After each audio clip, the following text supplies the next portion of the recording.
Oh, hi, everybody. How's it going tonight? Oh, I didn't see you there. We're Saves vs. Death, and we're doing a stream not on a normal night of the week, but it's to bring you some Christmas cheer, some Cthulhu cheer. So I hope you enjoy our very festive story. Frodo, I don't know which side you're on. This side. Frodo is going to be our storyteller this evening, or keeper, yes. Yep. And so, yeah, I hope you enjoyed the story. I did want to mention before we start, and we'll do a round and everybody will introduce themselves. But I did want to mention that High Shelves Collective's doing their last couple of streams of their big 12 Days of Christmas pledge drive. So you should check that out. The donations go to a good cause. Also, we're having our last big weekend before we take a couple weeks off for the holidays. So tomorrow night is Shades of Scarlet's second episode of the two-part 2-year anniversary, and then Indie Bandits will be there on Sunday, so you'll be able to see some of us there for that. But yeah, hi, I'm Games End. I am going to be playing tonight. You might recognize me from other things here on the channel. And I am a professor, and my name is Paul Moore. I'm going to go ahead and pass it on below me to Jess. Sure. Hi guys, I'm Jess. I'm often here on the channel doing things on Shades. I play Moxie 11. In Indie Bandits, I get to be the illustrious GM. And Sunday should be quite interesting, so hope to see you there for that. For this wonderful game, I am playing, check my thing, Jo Beth Parker. She works in banking. That's all I'll say. Hello, my name is Erin. You may recognize me from Indie Bandits and some other one-shots that we have done here on Saves vs. Death. And tonight, I am very excited to be playing grad student Jensen Louvalier, who's just here for fun. Fantastic. And I'm Frodobaggypants. I will be your keeper for this evening. So tonight we'll be playing Call of Cthulhu. I know that I believe games you said you've played before, and 100 years ago. Okay. What is time in Cthulhu? Right. So, Call of Cthulhu is a D100 based system. You have stats on your character sheet. Higher stats are better. Low stats are not as good. The objective when you roll to pass a skill check is to roll below the skill on the sheet. We will also be... there are a couple of other rules with Call of Cthulhu, such as if you fail a roll, that is not necessarily the end of it. You have the ability to push a roll. So, like an example in the book means that you will, if you fail a roll, you can say, like trying to hide, you can say, all right, so instead of hiding like this, I'm going to try and hide harder in some way, shape, or form as explained by the player. The keeper then has the ability to say, cool, if you fail this time, the consequence goes up. So, with that in mind, feel free to push any of your rolls, with the exception of sanity and luck rolls. In regards to luck, the other option you have is, say you have 75 points in a skill and you roll a 76, you have the ability to spend your luck, permanently dropping your luck stat, but reducing your roll in a 1-to-1 ratio. Does that make sense? Yep. Yes. Perfect. So with that, we'll get right into it.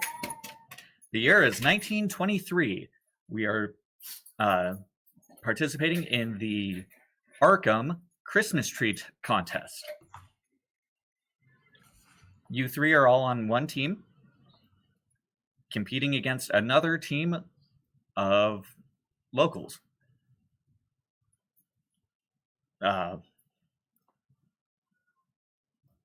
Sorry, losing my train of thought. Yeah, so you guys are competing against a team of locals to find the perfect Christmas tree and to decorate it. You guys have your option of taking either a car or a sled. The other team has opted for a candy apple red sled. How do you guys want to begin your investigation? You have all day to complete this process. You can go out into the forest and find a tree on public land. You could go barter with a local for a tree on their lot. You also do not have any decorations currently in your possession, so it is up to you to find some.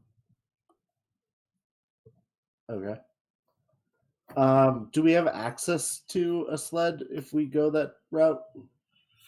Yes, the townsfolk have provided a sled or a car for you to choose one or the other. Well, that was nice. Sorry, go ahead, Jeff. No, I was gonna say if I can try. I apologize in advance for this accent because it's horrible and didn't practice it nearly enough. Well, nope. We'll get there. It depends on what we want. I think decorations you can find in the store. So if we're going to go in town, so dropping into Moxie, and that's real hard. Yeah. We're just not gonna do that. We're gonna go into town. I was gonna say I know her. I had the southern twang for like half a second, and then it was gone. Same thing happens when I'm trying to do like Northern American accent. It becomes Irish for some reason, so I get it. Yep. No, we're just not. A lot of my accents end up becoming Southern drawls. That's what I was trying to do. Failed miserably. Yeah, you'll start out thick, heavy Russian accent, and then suddenly you're talking a little more Southern. Y'all now. Everyone's southern. But I think we're gonna get decorations from the. If we want to get decorations from the town, we should take a car. Makes sense to me. It's not a bad idea. Unless you're keen on walking through the forest. I like the idea. Says this woman, by the way, wearing a skirt. She's got a heavy coat that goes probably just above her knees, and the skirt goes past her knees. Wearing stockings and then heeled shoes. She has a little like bell hat, or I think they're called cloche hats, on top of a very short, dark hair that's in a bob. Her shoes do not look like forest walking. Her clothing does not look like forest walking attire. To prefix what I'm about to say, Professor Moore is wearing the stereotypical like tweed suit with the patches on the elbows, and he's got like, you know, the wingtip shoes, and also not dressed for hiking. But I was kind of hoping of going deep in the forest to find a tree, but I suppose we could try to find one on a lot or somewhere. Jensen, who is wearing student garb, he's got kind of the slacks on with the fancier shoes and a vest and a tie and a smart blazer. He says, I am all for finding a lot. I know the Boy Scouts have one set up towards the edge of town. Maybe we could go pay them a visit. I think really our only brief is to find the best tree available, so perhaps they have it. We should check there first. If they don't, I'm fairly certain City Hall does. Oh, that's a good point. Just thought. And it'll come pre-decorated. Win-win. You're talking about the one that the city has set up in the middle of the park. I suppose if... No, in their building. Not in the park. In the park, we'd have to cut it down. And I don't have a tool to cut down a tree, do you? Not offhand. I bet somebody would loan us one, though, if we needed it. Probably. Aye. I assume the competition would give us a saw if they're going to give us a sleigh. Yes. The sleigh has all the tools that you would need, you would be given something like a trunk, or the trunk of the boot of the vehicle, or the sleigh would have a saw, an axe, some of your basic wood cutting tools. Perfect. No, I'm talking about one in City Hall. That way we don't have to cut it down. But we could go to the park if you wanted to. There is a nice pine there. Perhaps. Let's start with the Boy Scouts, and we'll see how it goes. All right, and there. Certainly. Who is driving? I don't want to be terrible here, but clearly, as the only adult male of respectable age, I'm going to be driving the car. I'm 28. Jensen is too young as a student, and I'm a grad student. I'm the respectable one. So. Okay. No, but on a serious note, do any of us have drive? Because I'm not sure. I do. The car. That was going to be my next thing. Is whoever's driving, please make a drive roll for me.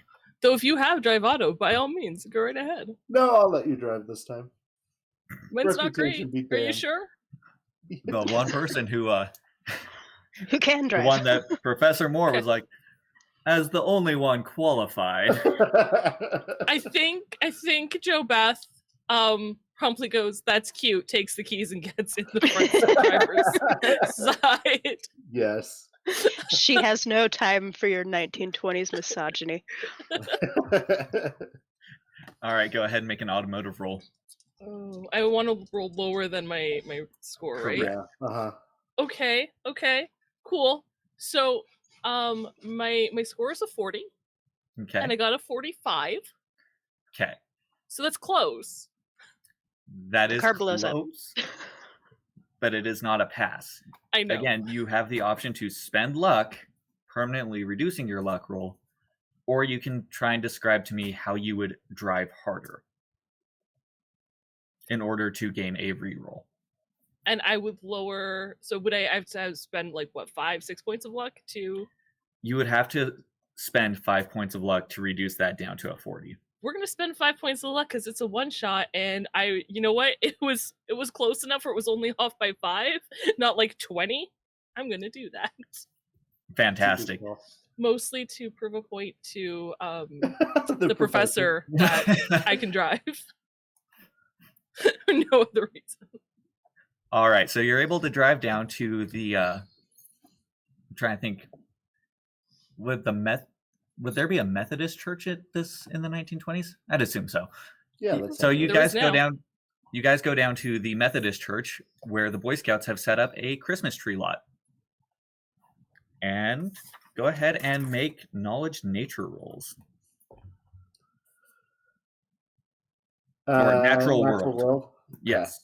I actually do have that. What if we don't have natural world? So on the character sheet, in parentheses next to every stat, is a default number. Yeah. So for natural world, it'll be, I believe it's a 10%. It is. So you have to roll a 10 or lower. Cool. Okay. I did very poorly.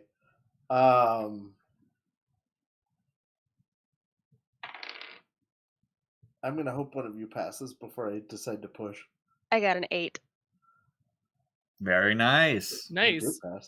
If you have points in a skill, if it's below half, it is a hard success. And if it's below a fifth, it's an extreme success. Do you have points in natural world? I do not. Okay. So it's just a standard success. You're able to find some pretty decent trees. Nothing that would really win you any contests per se on their own. But more than enough for oh, this is going to be a great Christmas tree in my living room to set up for my folks and my in-laws and all that. Fair enough. My very failed knowledge nature, I'm going to look over your shoulder. Jensen, my dear boy. Yes. These are fine, but perhaps if we bought several of them and then fused them together into one tree, they would make a passable tree.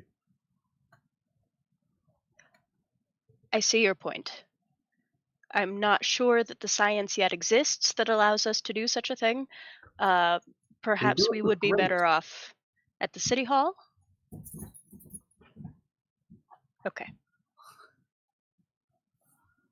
After the showdown with the car, I'm just going to defer to Jobeth. I'm not gonna make you make another Yay, crime. another drive auto. Thank you. You guys are able to. The main thing with the drive auto is I wanted to make sure that you were able to drive on what would be presumably ice and snow. With a success, you were able to do that, so you're able to make it down to the city hall just fine. And yeah, you drive past the big beautiful tree in the town square, and you go up to city hall, and sure enough, they have one right in their lobby, already decorated, tinsel, Christmas lights, tree topper, all the trimmings and trappings. Does it look like it would win us the competition versus the one in the park or in the town square? It looks like they have the budget to win you the competition. See, didn't I tell you? This one is very nice, yes. That is a nice tree. But is it grand enough? I think it's better than anything you'd find in the forest. Perhaps. And we don't have to find decorations this way. Exactly. Pre-decorated. Mm-hmm. Did they say anything in the rules about stealing trees? I didn't hear anything. I honestly think it was just find a tree, decorate it. So as long as we add one decoration ourselves, we can claim we decorated it and set it up. I check the rule book. I'm gonna take it out. Pulls out the rule book from the inside pocket of his jacket, like puts on spectacles. One moment. And oddly enough, when you pull it out of your jacket, it's not like a pamphlet. It's a full-on rule book specifically for the Christmas tree competition. And go ahead and make a library use roll. Okay, good. That is something I'm capable of. Not only did I succeeded by half. Nice. Awesome. So that is a hard success. You just expertly open up the book and it just like falls open to the right page. And you just look and it's like, yes, as long as it states that you may have any tree you wish.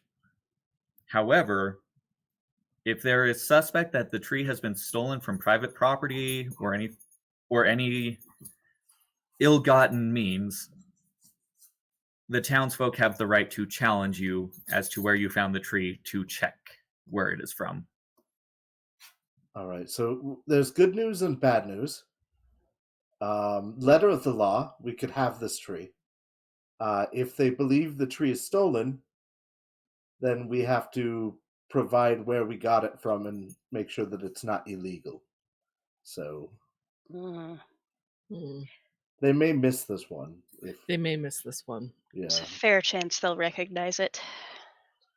Unless we replace it with another less quality tree. Get a tree from the Boy Scouts, decorate it, swap it with the City Hall tree, and use the City Hall tree. Sure, but then we'd have to steal the City Hall tree without being noticed. Wouldn't it be less work to just go get our own tree to decorate at that point? My dear boy, I think you missed the meaning of Christmas. I think I did somewhere. My apologies. I'll be quiet over here.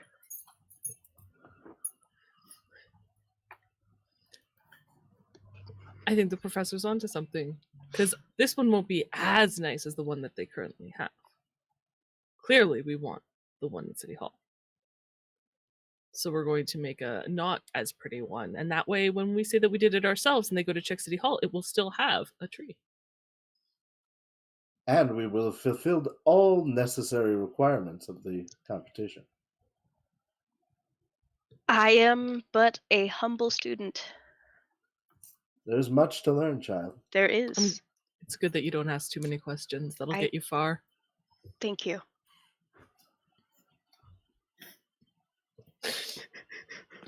Okay. I assume you guys go back to the Boy Scout lot. Yep.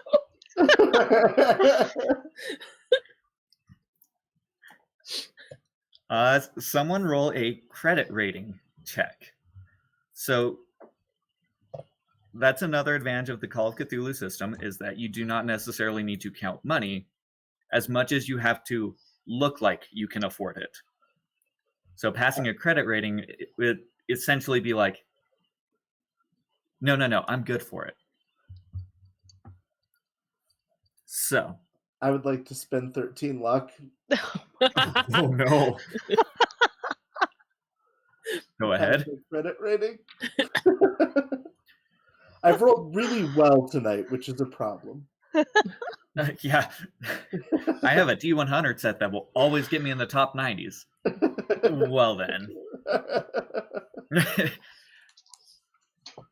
So yeah, with a successful credit rating check, you have successfully acquired a tree. Huzzah.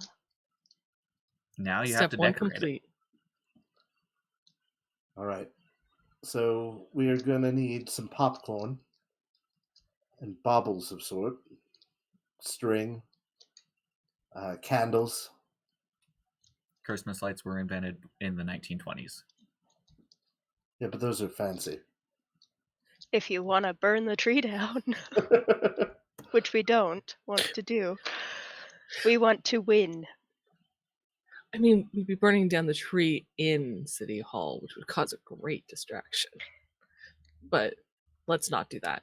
Let's use Christmas lights. I think they're more festive, and we want to prove, and a missing tree would not prove that we can take it. So yes, Christmas lights.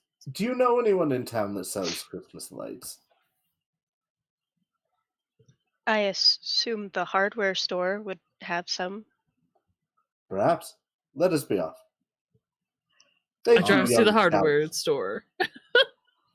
All right, and you guys pull into the hardware/general store, and the shopkeeper goes, "Welcome. What can I do for you today?" We are in search of Christmas lights.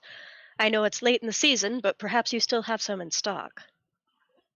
Absolutely. We just got in 3 new sets last night.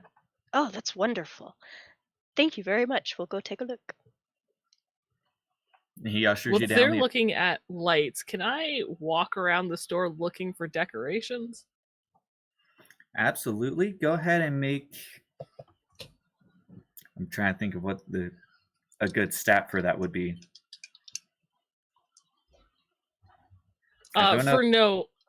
If it helps. What role would you like to make for that? Spot hidden? I don't necessarily really hidden, though, know. is No. I am trying to be stealthy though, because I would like to not pay for like the decorations, depending on what I could find. I just kind of like put them in my bag. All right. We'll I know. Tell you what. We'll have you do an appraise check. Okay. Because I assume you're trying to spot valuables. Mid-quality valuables, because yeah, it still has to look nice to fill the only time in my life I'll ever roll 100 on a D100. You want to push it? Oh, and spend like 75 points? Nah, I don't think I can actually. No. No, you push to re-roll. Oh, right.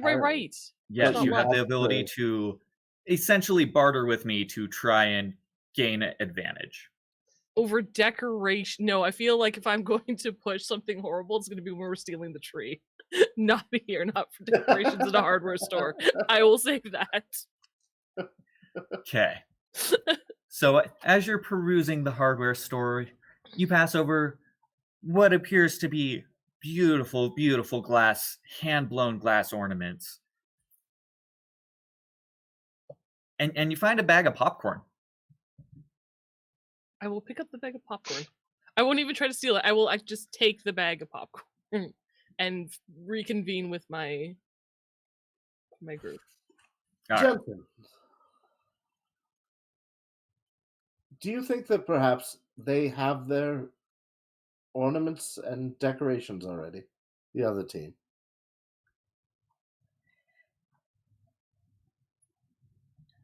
They were headed into the woods, right? I believe so, with a sled. Well, it'll take time for them to cut down the tree. So, if this is the only store in town that sells lights, and they only have 3 lights, perhaps we should buy all 3 sets. That is a thought. And then our tree would be the brightest. Oh It's no, true. but we're putting it in City Hall. We could But add the lights to the our other tree. tree. Yeah, Aha! we put 1 set of lights on the tree that we are putting in place, and then 2 sets. This is about the time you show up with the popcorn, I assume. Whenever. I like this plan. Yes. Jensen pulls out a tiny notebook from his pocket and jots this down with a rusty looking fountain pen. He's like, I see. Yes. Professor, I found you some popcorn. Good. And now we just need fishing string and a needle.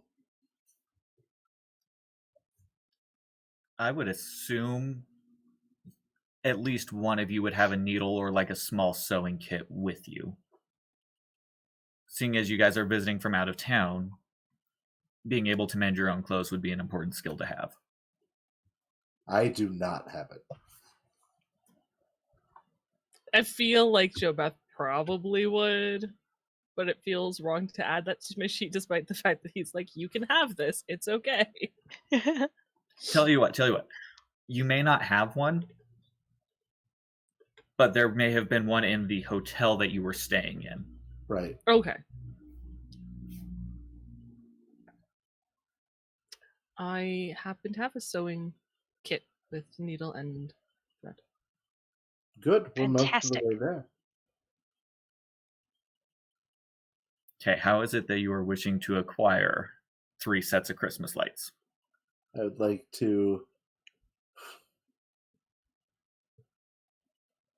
Perhaps it would be too suspicious for one person to buy all 3 sets, but if each of us were to buy a set... Oh, I don't think so. You don't think it would be unsportsmanlike? Oh, it's certainly unsportsmanlike, but he doesn't know what it's for. Perhaps. I'm going to take all 3 sets to the front. Hello. You may know Howdy me. there. I'm Professor Moore, and I'm taking place in the Christmas decorating contest. I would like to purchase your fine lights you have here. Jobeth Well. just like pinches the bridge of her nose, and then you know what? Adds the popcorn bag to the light. And this. And steps back. You see, buying out all our lights there, that's a kind of unsportsmanlike. Oh, However, money talks. I see. I do have money. He opens his wallet. How much are these lights? Go ahead and make a credit check. To buy all 3, I'm going to ask for a hard success. Okay. I've done so well so far. I actually hit a hard success Nice. by 2 points. Nice. He kind of peeks into the wallet. That'll do. Good. I take all the money out and hand it to him. And he pulls it out and he counts it. Hands you back some change. Thank you. Can we get a receipt? And he jots down on a piece of paper, purchase 3 sets of lights. I don't know what the price would be in the 1920s. But he hands it to you, and it appears to be what you would know as a fair price. Okay. This way we have a paper trail.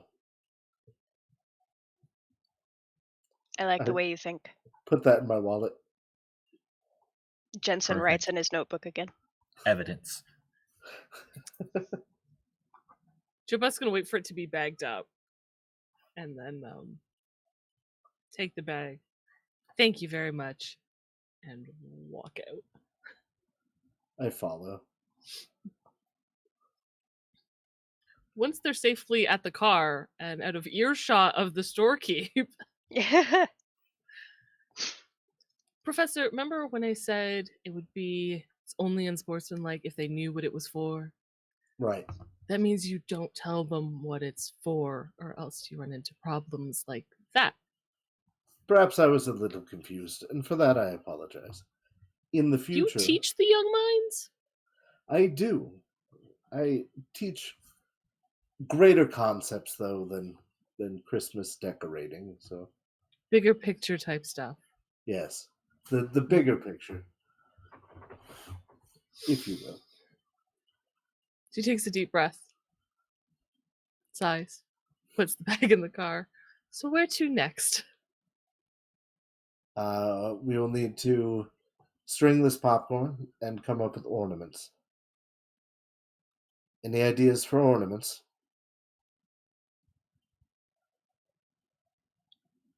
He stares blankly. We could find some pine cones. We could find some pine cones. If you dip them in molasses and then roll them in birdseed, it makes great ornaments, and then it also feeds the birds. All right. Then You know what? This is for the tree in City Hall. I would like to remind you. Oh, there's often birds that get into that city hall, I'm sure.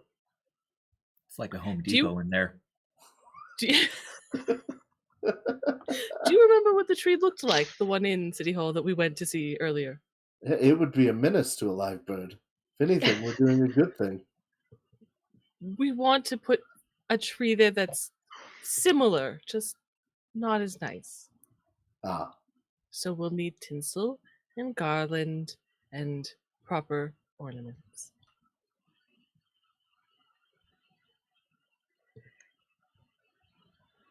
do either of you know how to tat? to do what now? The tiny knitting. The very I'm tiny. afraid I don't know that, no. Mm. I do know tinsel is made from aluminum, yes? I believe it's made from tin, sir.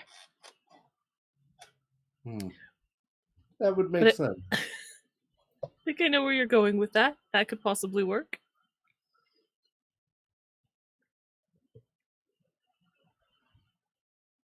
I don't know that aluminum foil exists yet, but I could be wrong.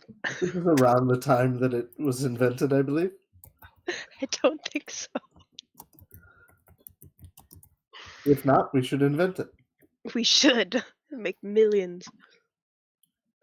Aluminum foil was patented in 1905 by Heinrich Alfred Gauchy. Wow. There we go. Ah, yes, everyone's heard of aluminum foil. Yes, it's all the rage right now. Perhaps we could decorate with it. Cut it into strips, makeshift tinsel. Yes, Mhm. yes. Mhm. Yes? Okay. I think that makes perfect sense. I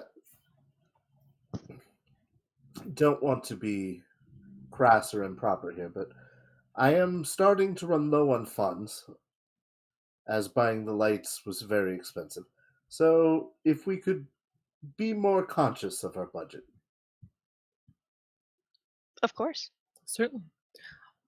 What if we asked the residents to donate an ornament to the City Hall tree? Should we tell them it's for the city hall? Technically, it will be in City Hall. It is the City Hall tree. We are not lying. Couldn't All hurt. right. To a residential neighborhood, then. Or All right, so I assume you guys are going to begin canvassing this neighborhood.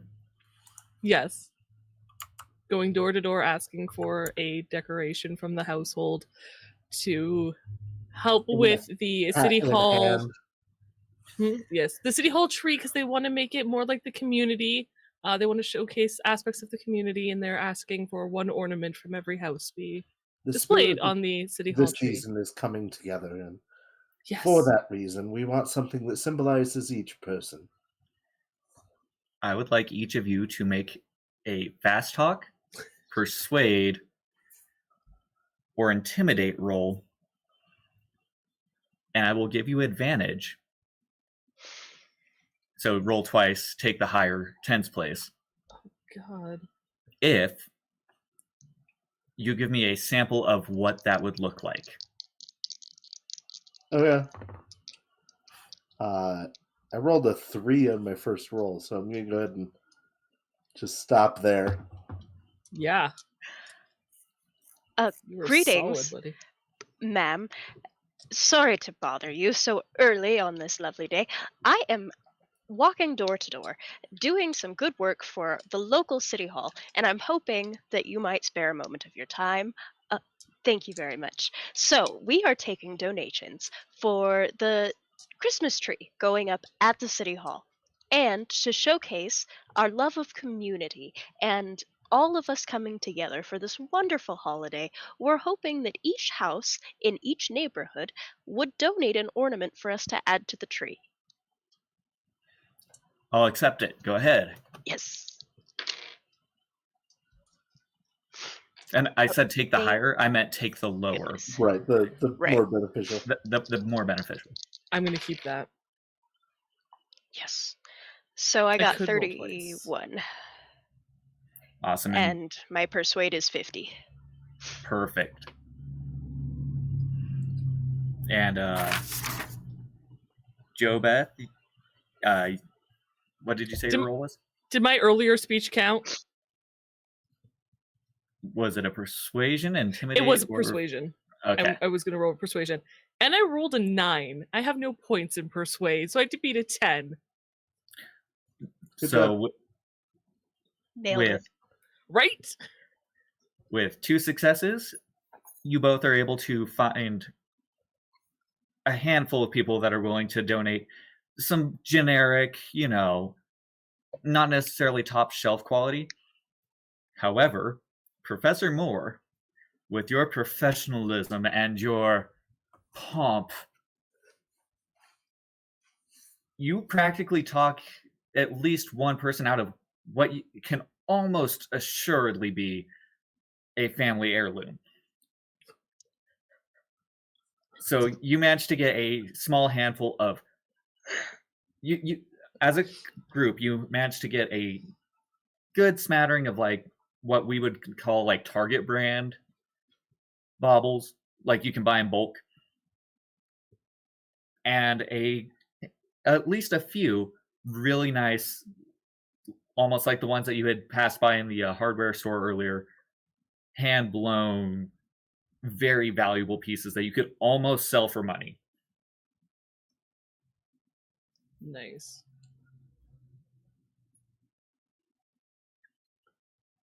Part of my pitch, because I have points in occult, I'm going to discuss the meaning of Yule, and I'm going to professor them into giving me things. I feel like yours is more like you droned on for so long that they were just like, here, take this. Here, take this. That's what I was about to say. Is at least one of them was like, hands you like a generic Christmas ornament, and you still keep talking. And then they hand you something a little better, and you still keep on going. And then they're like, here's this, and it's like practically like a tree topper quality. May the season be with you. And like leave them.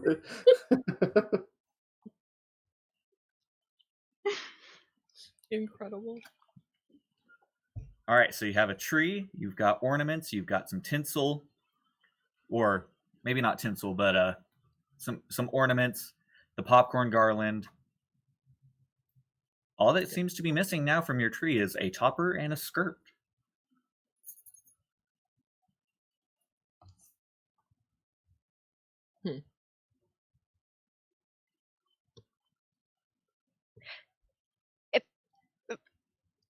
Excuse me if this is an imprudent question, Miss JoBeth. You wouldn't happen to have an extra skirt in your luggage that you might be willing to donate Put under a tree. to the cause? Yes. perhaps? I like where you're going with this. I do have one point to make, though. Yes. So we need to use the skirt and topper that's already on the tree at City Hall. We need to steal the tree and put it where the skirt and topper are now so it won't go noticed, and then have a second skirt and topper for the demonstration.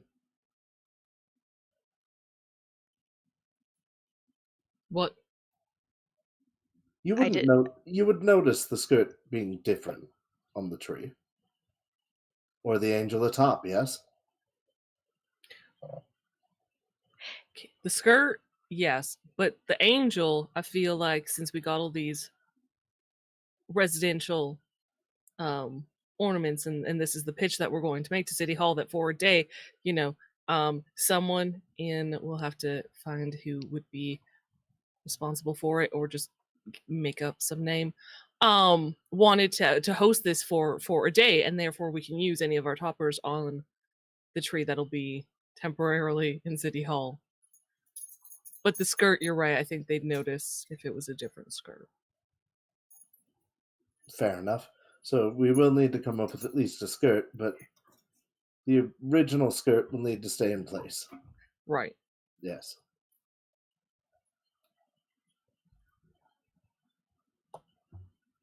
I don't know that no, you can't use one of mine. Okay. It's worth the effort, though. I'm sorry. Unless it's absolutely the last resort. I understand. So you're not saying no.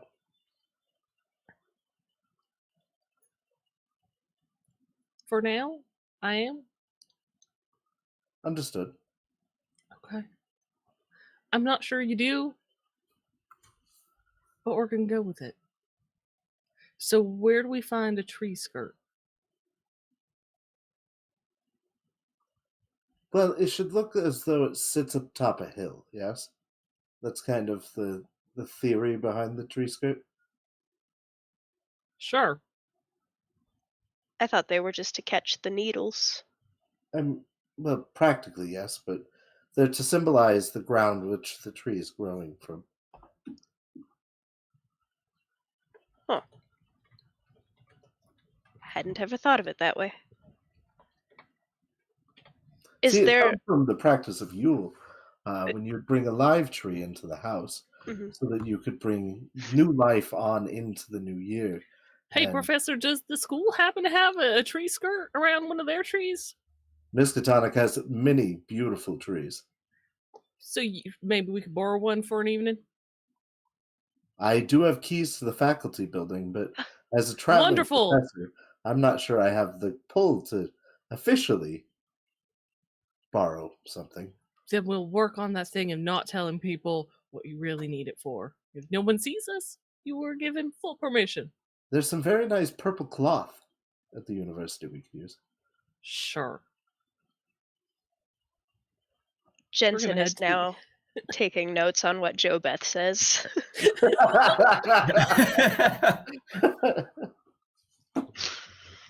I love in this season of like giving, we're just like stealing, like we're cringing this whole tree. We are getting into the spirit of giving on the other side of it. That way people can feel giving. There we go. Does anyone else have that coworker that they work harder at faking it than it would take to actually make it? Yes. Uh-huh. That was me in high school. Just an observation. It wouldn't look as nice as the City Hall tree, okay? So you guys go down to the Miskatonic University, and you go into a supplies closet that a professor would have access to. And sure enough, you find a roll of some cloth. And as established, you all, at least one of you, has the knowledge and ability to sew. So you can either like bunch up the cloth or fashion a tree skirt, or as mentioned, Miskatonic University probably has multiple buildings, each with its own tree. You could try and collect one, shall we say. I think making one would give it a nice touch. It would feel more authentic, probably. I do know how to darn. Which Which is I what you do to socks. any garment, yes. Good enough for me. Grab that cloth. I'm gonna grab the entire bolt of cloth. Fantastic. As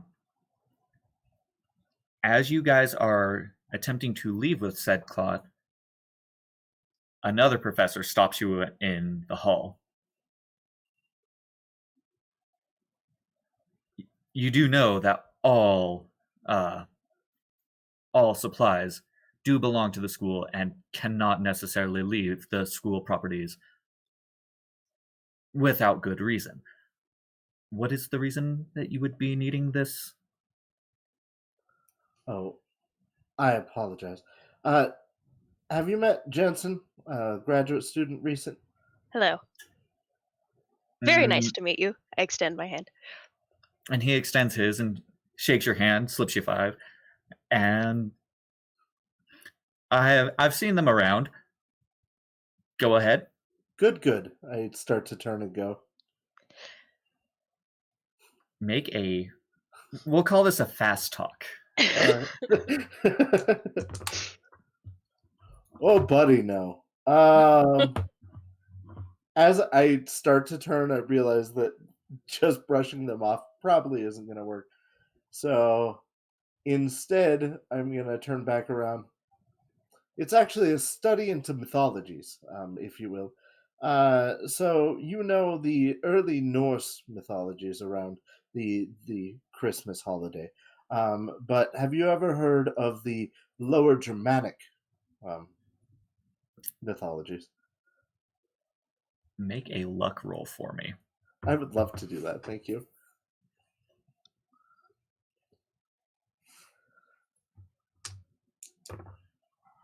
Oh, I got it. I have a 52 left in luck, and I rolled a 50 flat. Nice. And you can just see, like, he attempts to feign interest for about the first 5 seconds, and then just, oh no, he's going to keep going. Right. Good. I'm sorry, but I'm running late for a meeting. Just make sure that it gets returned. And he just turns and walks down the hall. Merry Christmas. And to you as well. A Merry Yuletide to all. And to all a good night. I'd be sure to lock the supply closet when we leave. Then we hightail it out of there. Yep. All right, so you guys have a tree skirt. I believe you had settled on using one of the fancier ornaments as a topper. You now have all of the trimmings and trappings for a tree to replace the tree that you are intending to steal from City Hall. Yes. Huzzah. Uh-huh. Go team. Let's see.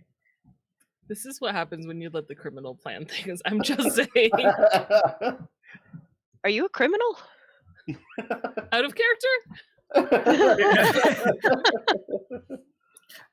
Plead the fifth. They not. can't use anything against you if you don't say anything, right? That's That's true. exactly it. All right, so I assume you. Sorry, I don't want to assume. What do you do? I say we head to City Hall. Should we get the tree ready first? Dressed and ready for the change. Won't it fall apart in transit if we do that? You wrap it tightly so that it can't do that. In what? I think Jensen's got it. I think we should take the ornaments and dress it there. With our story that we want it to be more community based. And Professor, you can explain all about that to whoever may come and talk to us, and just let them know this is only going to be a 24-hour thing, as Jansen and I address the new tree with the residential. That sounds like a plan then. All right. So as you guys are in City Hall, decorating the tree and dismantling the other one, I assume. Again, assuming. Yeah. You go to plug in the lights on the new tree, and they don't work. Jabat's gonna start unscrewing and rescrewing all the lights to make sure there's not a loose one somewhere down the line. Can you make an electric repair roll for me? Sure. Yeah, I can do that. I can try. You actually have that skill, I think. I think I do, yeah. And if I knew my alphabet, I could probably find it a lot easier. It's underneath Drive Auto, far left column. Got it. See, I was dumb and I used the modern character Oh no. sheet. Uh-oh. Oh no, not even No. close. Now I'm going to have to open that up because I don't have that one printed out on hand. Oh no. No, the modern one's just terrible. I have like So- computer use as a skill. Oh no. We can probably adapt on the fly. So, do you want to push it, Jess? I do. Yeah, I would like to push this. Push it real good. Push it real good. I feel like in her bag, because she does know mechanical repair. She does have like a toolkit. She does have some locksmithing tools as well. I don't think locksmithing tools are gonna help, but she does have like some mechanic like repair tools. Did she also like unplug and like plug into an outlet that she knows is working and just with her tools try to see what's going on? Is that how that works? Try to isolate where the break in the electric line is. Yeah. I would allow that. Okay. However, if you fail, the people who are in City Hall are going to begin suspecting that you guys might not be the professional decorators, community folk that would have already tested lights and made sure everything was working beforehand. I have faith in you. You shouldn't, but thank you.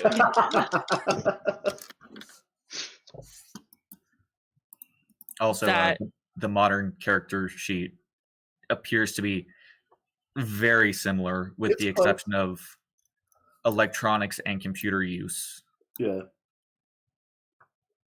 Actually, I think it's all pretty much the same.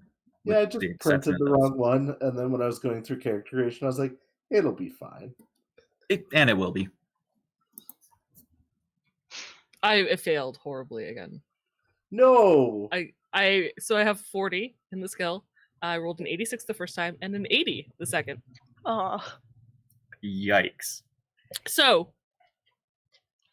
no, So with not that, much. one of the accountants at City Hall walks up. You got a see, now I'm doing another southern accent. Not that I had a good one to begin with. Road. Okay. You got their you got some form of identification or a license there? I certainly have my papers somewhere. Hang on. And she's going to rummage through her purse. What do you need them for? Exactly. Sorry, who are you? I just happen to work it. There's the southern. You're helping I- me. That's what I'm gonna go with. I just so happen to work here in this town hall, and yeah, I just when someone comes in and starts dismantling our tree, claiming it's for the community, and it's not anything I had heard of, I'm just kind of curious as to what exactly is going on here. Hello. Well, the sorry. professor can tell you all about that. Yeah, I didn't get your name. I'm sorry. Hi, my name is Randolph. Nice to meet you, Randolph. Professor Moore. See, do you see this glass blown ornament here? Mrs. Uh, Williams over on Kentucky Avenue is the one who donated this. Did you know this belonged to her great great grandmother? Blown I from didn't. uranium glass. Interesting. I don't see what this is going to need do for papers. Some form of This is signed explaining petition, perhaps. how this is part of the community. I may be able to help. I pull out my student identification card and I hand it to Randolph, and I say, I am head of the community outreach club at Miskatonic University, and we recently decided to take on this project. It was a very last minute thing. We were just so inspired by, the Christmas pageant that took place a couple weeks ago, and all the little kids, and there was the Jesus nativity, and they were running around and very sticky, but it was so moving. It was so beautiful. And we just thought to ourselves, gosh darn it, as college students, we should be doing more to give back to this community that has given us such a fine place of learning. So we came up with this idea. Very spur of the moment. Professor Moore was very kind. Miss Jo Beth here also volunteering their time. Last minute thing, you understand. And we just really wanted to get this ball rolling to show that we also, like the little kids with the I'm starting nativity. to believe It's you don't like children. So they've before you go into that, It was so good. yeah, I was Go gonna Jensen. Jensen, make persuade or fast talk with advantage. ooh. Da, da, da. Okay.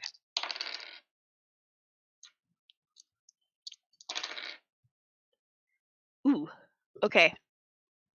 I succeed. 45. Fantastic. With that, you're absolutely right. We should absolutely do more for our community, especially in this time of giving, and seeing all these ornaments and the help from Miskatonic University. I think that you guys spot on. Go right ahead and continue on with what you're doing. Thank you so much. Wait, would you like to help? It's very fun. If you have an electrician, I've got a stack of there's- papers this tall, and Do you I have got an to. ornament? Mm, Do I you have an understand. ornament that you'd like us to display on the tree? Not at my desk at work. All right, I could run by your house, perhaps. Actually, I think I see that one over there, and that one looks awful familiar. I think that was probably my wife's. Ah, Please tell her thank you from us. This is very helpful. We're very excited for wonderful this. woman. And you guys managed to erect the tree of the community tree in City Hall, and take the expensive tree and load it into the vehicle. Where are we to display this tree that we have procured? at the tree festival. So this is Jess asking the GM. It was just wherever It they were was like the holding town competition, square. right? Yeah. It was in a Definitely very would've like noticed public us being open. the town square tree then. Very good thing we did see the trend square tree. That would have been awkward. Competition begins. Turn around. Ta-da! This is our tree. Good job, guys. Yeah, you guys managed to get that all set up, and as the day draws to a close, the other team has not reappeared. And time continues ticking forward, and it begins to get dark. I'm gonna take out my flask. Do I know anyone who knows them or an organizer? There would be probably some judges or an organizer present at the town square. Against my better judgment, pardon me. Do you happen to know where they went looking for the tree? I believe they were just going out to the forest.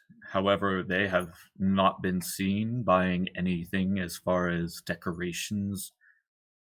In fact, no one has seen them since they left this morning. I was concerned about that. Thank you.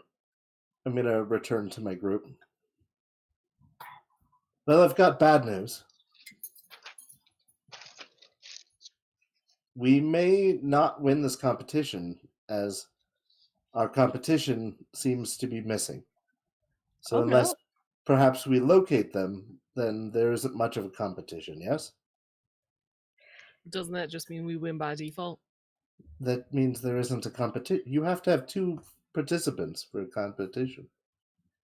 I mean, if they just don't show. Yeah, all right, fine. It's feel the like- right thing to do. As humans, it doesn't take that long to cut down a tree. And we've done enough questionable things today that the least we could do is one nice thing. Yes. I think, in the spirit of community, we should go find them. Plus, we could sabotage the tree while we're at it. All right, man.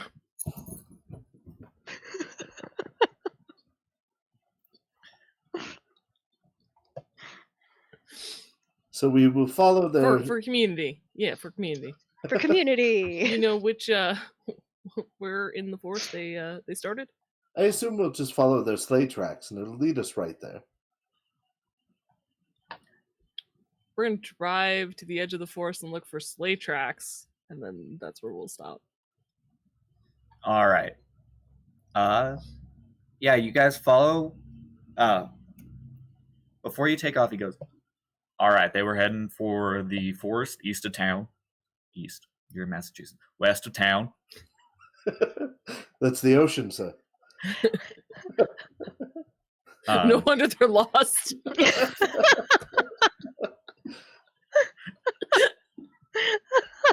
Yeah. They were heading into the forest west of town. We have several witnesses showing and seeing where witnesses. Several people saw where they went. You can find their tracks heading off into the woods. Be careful though; it is going to get dark, and it appears that tonight has potential for a blizzard. Try and be back in town before it gets too late. Oh, yes. No, if it becomes dangerous, we will return immediately. Very well.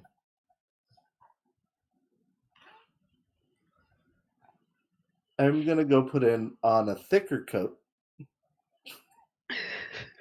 And is there a lantern in the trunk of the car? Yeah, there would be lantern. I would assume that you would probably own one as well. Okay. Just because if you're teaching at Miskatonic, you probably live nearby. Okay.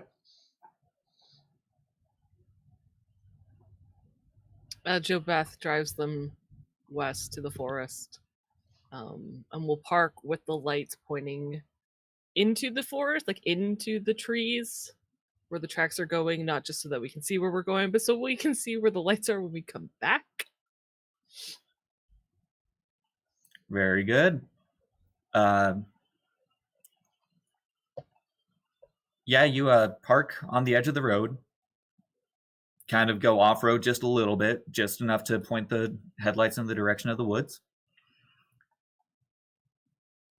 And it is starting to get dark. You do not see the sled from the road.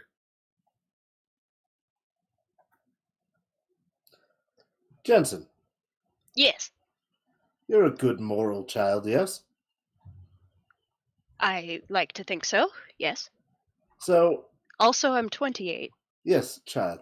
That means that you were a scout, yes? I used to be. Yes. So you know how to track.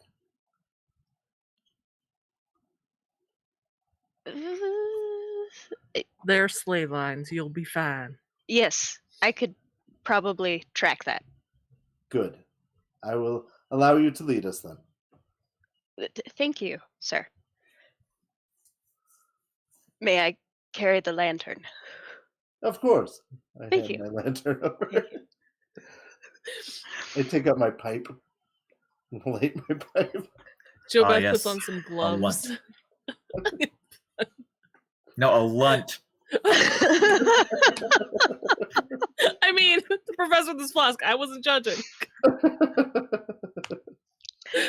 So I start to lead I us into believe, the woods. actually, marijuana was not criminalized at that point. No, it wasn't criminalized until the 40s. I believe alcohol was, though. Exactly. More you know. This is sarsaparilla. Oh. I've never tried real sarsaparilla. Is it good? This is the Canadian club kind. You Oh. wouldn't like it. Oh, okay. It's spicy. Oh, that's my favorite. I'm joking.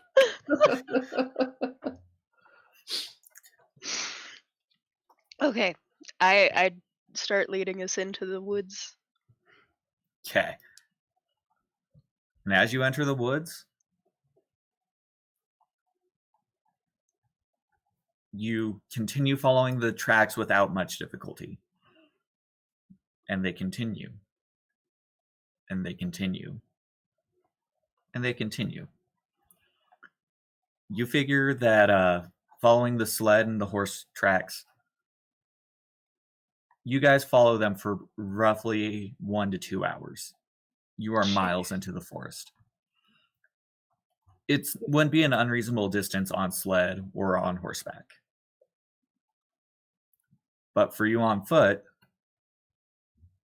it's a journey. We should have grabbed the other sled. You know, we passed For plenty of cocktail. good trees up to this Plenty point. of good trees. I was gonna say. I feel like they were being ridiculous.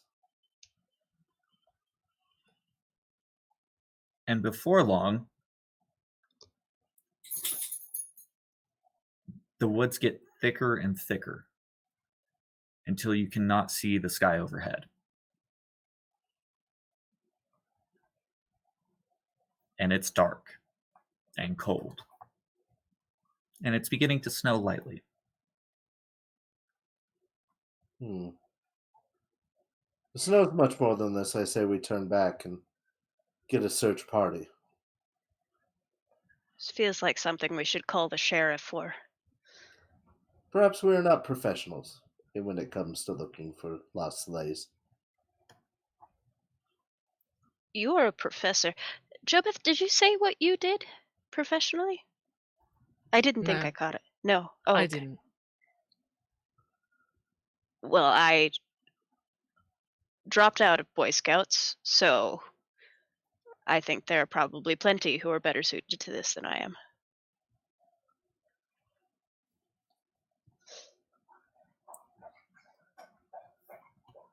So are we going farther in, or we turn around and head back? Well, judging by the sky I can't see, I would say that perhaps we should turn back. We don't want to have two groups of people lost, yes? Especially not in a blizzard. Yes, let's turn back.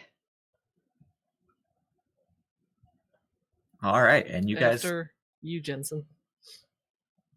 I will lead the way. So you follow the tracks, the sled tracks back, and your footprints. And at this point, between the thickness of the forest ahead, well, the forest above you, and the dark of the clouds, you lose all sense of time.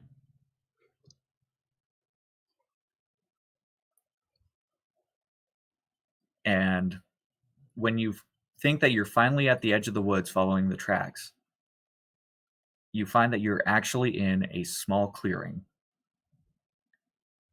with an old ramshackled wooden cabin in the middle. A small well slightly off to the side, and a barn out back.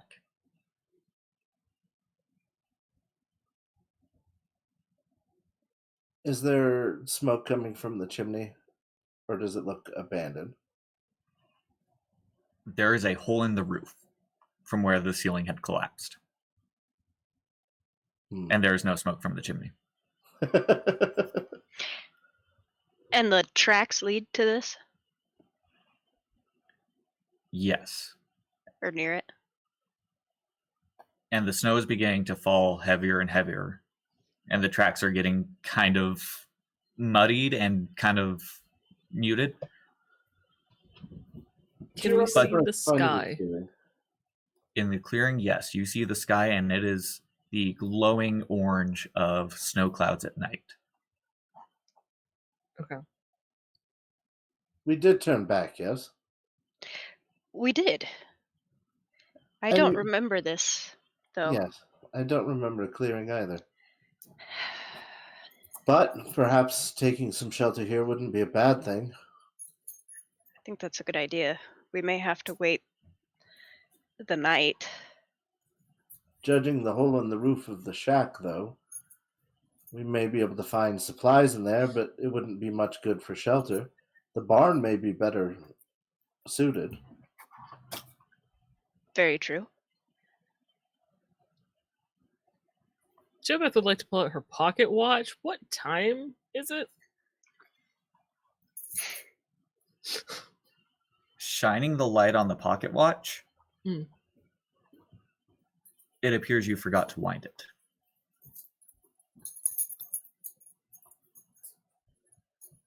She closes it very slowly and tucks it back in her jacket.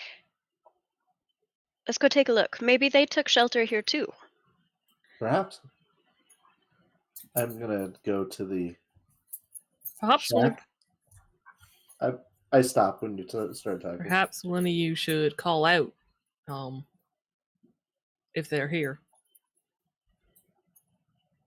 Hello? Pardon me. Anybody here? By the way, I will say, JoBeth, this entire time has been at the back, and she's been stepping in your footprints to try to mitigate the snow that would go into her shoes.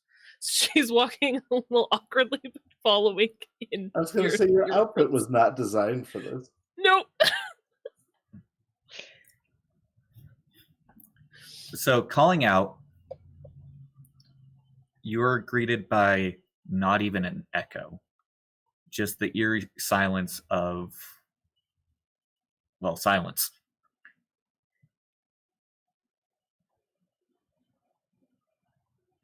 The snow is beginning to fall harder.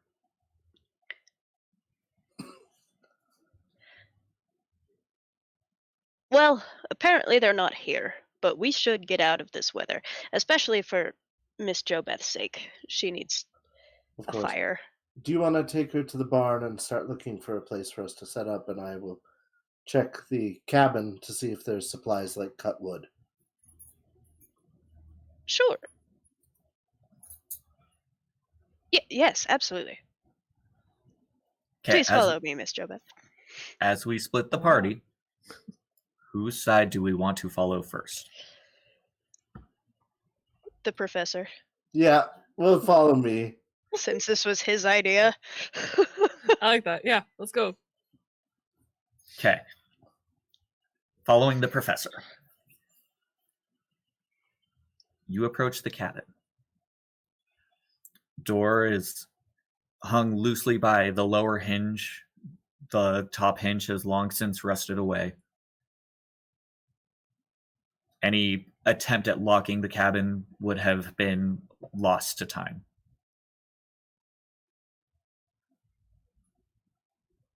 How are you entering the cabin?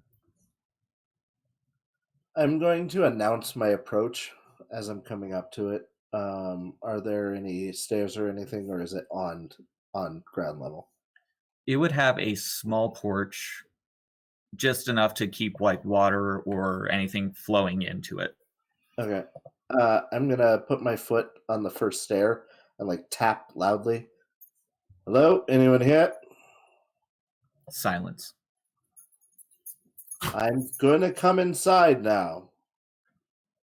and I'm going to reach for the door and like lift it to like open it.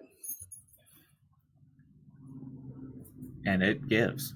And it opens slowly with a loud creak. Well, Oh, this is also an important note. Who has the lantern? They do. Okay. It is dark out. You mentioned having a pipe. I'd assume that you have matches. Are you like holding up a match? Yeah, I will. After I open the door, I will light a match. Okay. And growing up in the middle of the main room is a tree, well, two separate trees that come to a point and twist around each other and then branch off before growing back upward. That's a hell of a tree. We should have gotten that one.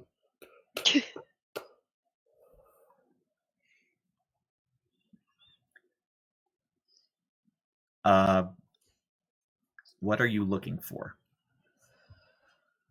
I would like to look for food remnants, cut wood that would be dry, any blankets or fabric. From the spot where, well, near the spot where the roof collapsed, you would find several timbers that may have fallen underneath the roof, so they would be relatively dry compared to everything covered in snow. Any cloth goods that you find would be moth-eaten, kind of rotten. You might find, you find some like moth-eaten curtains that you think might work well as makeshift blankets. Food in the kitchen, you would probably find maybe some canned goods, like jarred. Like home canned. What's that? Like home canned goods. Home canned goods, a couple jars of pickles, things in green and yellow liquids of unknown origin and antiquity. I'm going to gather what I can of these supplies and slowly make my way back to the barn, trying to step carefully as I'm doing all this. Okay. Make a spot hidden check for me. I would love to do that.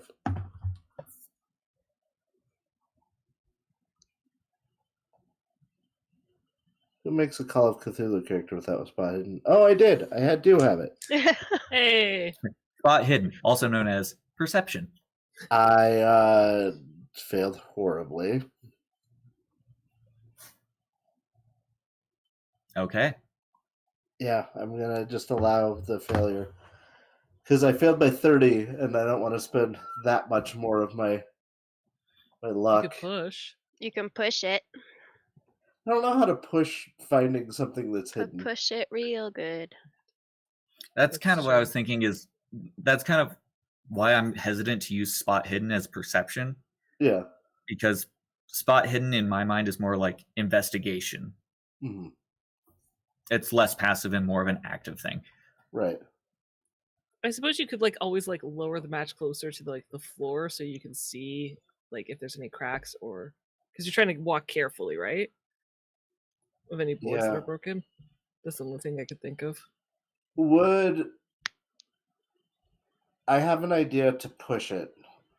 Okay. Some of the moth-eaten fabric that I find that isn't really usable for blankets, would I be able to make a like torch out of it to give myself more light? I'd allow that. Because I would think logically for him having to walk from the building to the barn, he would want more light than a match would provide. So then it's kind of like a portable bonfire at that point. You can have it kind of at the ready. Yeah. Yeah, I'd allow that. Okay. I passed, though I don't know by how much because my single place die fell on the floor, but my tens is a 20, so I've definitely got it. 25. I passed. Standard pass? No, by half. Okay. hard pass, which has an opposite meaning in this situation. So, as you turn around, you notice that there's some knots on the tree between where the two branches branch out that look eerily like a face.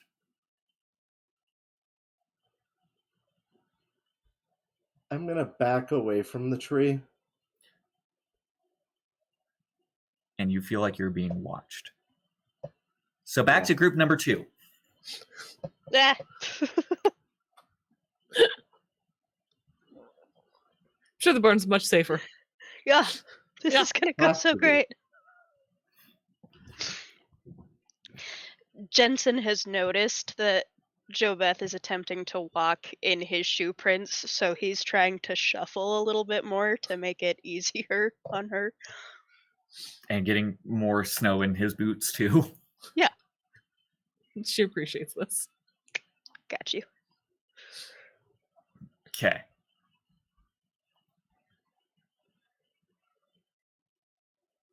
The barn also has rusted door latches, hinges, but appears to be fairly sturdy. Okay. Having heard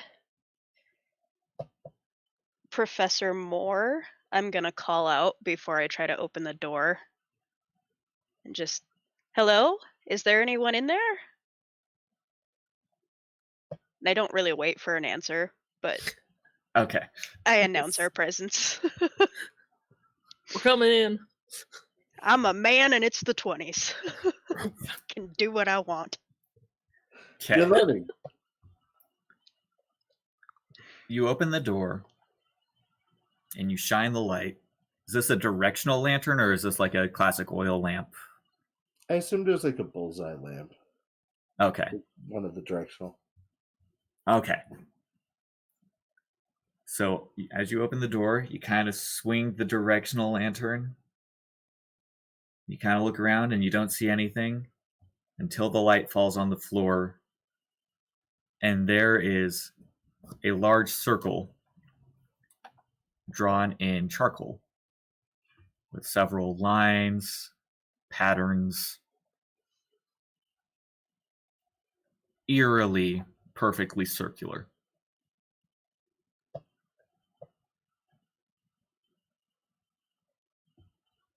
As a student, Jensen is fascinated by this, but also terrified. Go and draw on a perfectly good wooden floor. Dirt floor.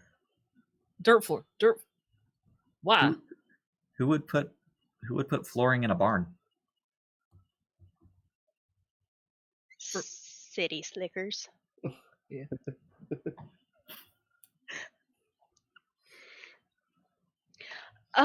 That's interesting. I move into the barn.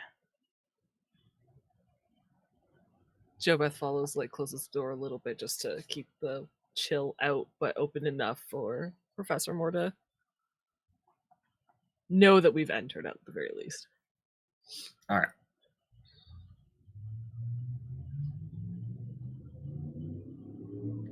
So,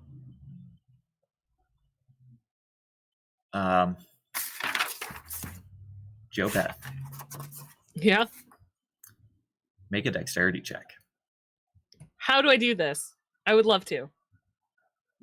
Do I just roll under my dexterity? Is that it? Yep. Cool. Okay. My days have been very iffy. They've been friendly, huh? Rolling high. They've been very iffy. Not half, but I did succeed. Okay. You nearly trip over a large gnarled root coming up from the floor outside of the circle. I think she dodges it enough and leans on. It kind of falls against Jensen. Jensen is studying the circle without getting too close to it, but as he feels Joe Beth kind of fall, he moves to catch her. Are you okay? Yes, thank you. There's trees, roots coming in through the floor.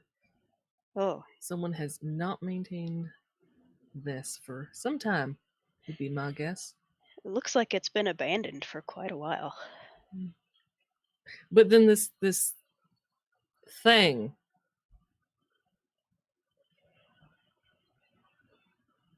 It is very interesting. It looks maybe some kids messing around out here, teenagers. You think they'd have better things to do You would than think. draw squiggly lines? Yeah. I mean, what's it supposed to even be anyway? Well, that's what I can't figure out. Is there any kind of writing in the circle? Or near it or anything? So there isn't any writing. There are some distinct symbols. One appears to be a crude drawing of a deer. One is a triangle with a circle at the top.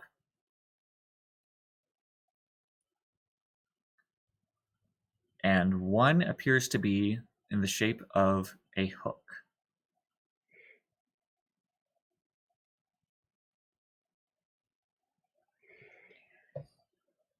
So back to the house.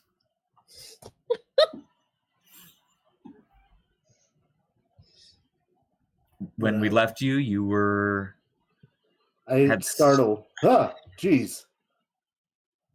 I'm gonna. And what startled you is a piece of vine that's hanging from the rafters, brushing against your shoulder in the wind. Oh, Oh, thank you, posture check. thank you. Thank you. I look back to the knot. Does it still look like a face after I turned to look at the vine? No. I better keep my wits about me. I take a nip of my flask and start to head back out to the barn. Okay. Once you get outside, do you look back at the house? Yeah, I would turn to close the door and stuff. Okay. As you're passing by the window, seeming to come from inside, you see the glow on a wall of a multicolored light.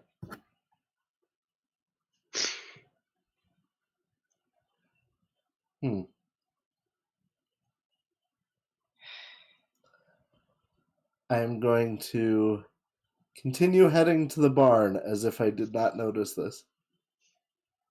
All right. It's the I don't see Fae, it, it Mr. doesn't Yule. exist. And you enter the barn and you see the circle and the other two investigators investigating. The party has now been rejoined. Huzzah! GM. Yes. Given my background, given what I do, keeper. That's it. Sorry, apologies. Keeper of knowledge. Given what I do, given my occupation and my skill set, the triangle with a circle on top. Does that happen to maybe look like a keyhole? No. The triangle would be significantly larger than the circle. Okay. Thank you. Mm-hmm. My major happens to be Latin studies. Okay. Or something.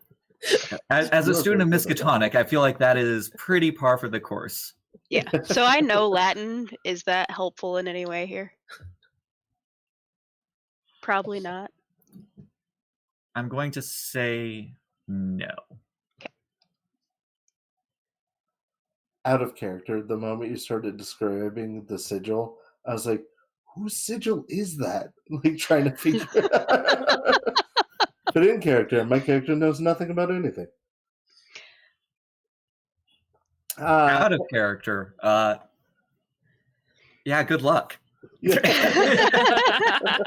I did the same exact thing. I'm like, wait a minute. I don't Okay. mean to frighten anyone, I say as I like burst in the door. Joe Beth jumps a little. Jensen's like, Joe Beth and Jensen make luck rolls. oh god. No.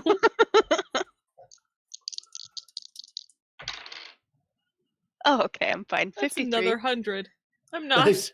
Good I know, job. He right? hits you with the door. Jess. What? He hits you with the door. Not enough to do damage, just enough to like knock you off your balance again. And you trip over the root. And she's on the ground. She's fallen. She rubs her nose a little bit. I am so very sorry. Jensen picks her up. As Are you you should okay, be. ma'am? Thank you. At least one of you has manners. So I brought Bursted wood, into a How Barn. old is Joe Beth? 23, the youngest of all of us. the youngest of them. Oh, even better. Jensen is like, That's what I was going to say. The acceptable dating range is half your age plus 7. Yeah, They're there. I apologize. Minimum dating age. So I was going to tell you about some weird things I saw inside. Not that I want anyone to become hysterical. But I see that you've drawn a perfect circle on the floor. That's helpful. this was here when we got here. Very presumptuous of you. Does this mean anything to you, Professor? You brought a torch. That's excellent. Would you look? I'm gonna hold the torch over it. I'm not gonna cross the circle, but I'm gonna hold the torch over it. Okay.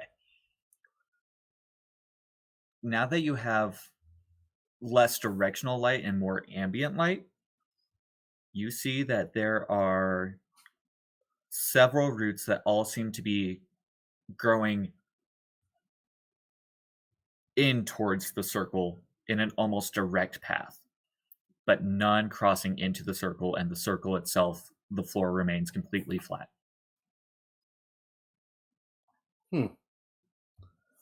Can I roll an occult to get a feel for this situation? Go right ahead. I don't have anything in the mythos, but I do have points in occult. Cthulhu Mythos, you are not allowed to put points in for a brand new investigator. Yeah, you have to survive some stuff. You have to survive some stuff, and as your points in Cthulhu Mythos goes up, your sanity, well, your max sanity depletes. That makes sense. I fail horribly, so you know. Yeah, this could just be kids. It's clearly not a reference to the Green Man. It could be a reference to the Oak King and the Holly King, but I doubt it. Honestly, it looks like something children would do. That was my assumption as well. Though, this is the only real flat area in here. Perhaps we build the fire in the circle? Is it the only flat area? Yes, everything else would be... It wouldn't be unreasonable to make a fire elsewhere. But if you've spent much time in outdoor areas, some that have been like well traveled, you'll know that roots that come up get kind of smoothed out and like there's ground around them. You would reasonably be able to make a fire on one of those, but you would run the risk of like burning the roots and losing control of the fire. On the circle is fine with me. Aaron is like, absolutely not. But Jensen's too, like, buddy. sounds like a plan. You don't want to start a fire on the ritual ring made of coal? No. It's just drawn by some kids. It's fine. Yes, those teenagers. Ugh. Did anyone bring the axe? Or did we bring that check inside my jacket. I clearly did not bring an axe. from the car with the supplies that we were given? I'll go get it. Well, Well, part no, of the we're- problem is that we tried to turn around to go back to the car. Oh, the car. Yes. Unless you have Yes. the axe with you. I don't. Can I talk to you for a moment over here, though? Me? Yes. Who? Yeah, of course. Choba's gonna pick up the lantern and look around the barn as they're talking, for any sort of like rusted tool that would serve as an axe. How can I help, Professor? Yes. There's a weird gnarled tree, 2 trees that have grown together inside the cabin. Mhm. And I swear for just a moment, and it must be the light playing tricks on my eyes, but my old eyes aren't what they once were. I saw a face on the tree, but then realized that I couldn't have possibly seen that. And then as I left, I saw lights playing from within the house. But having just been in there, I know there were no lights in there.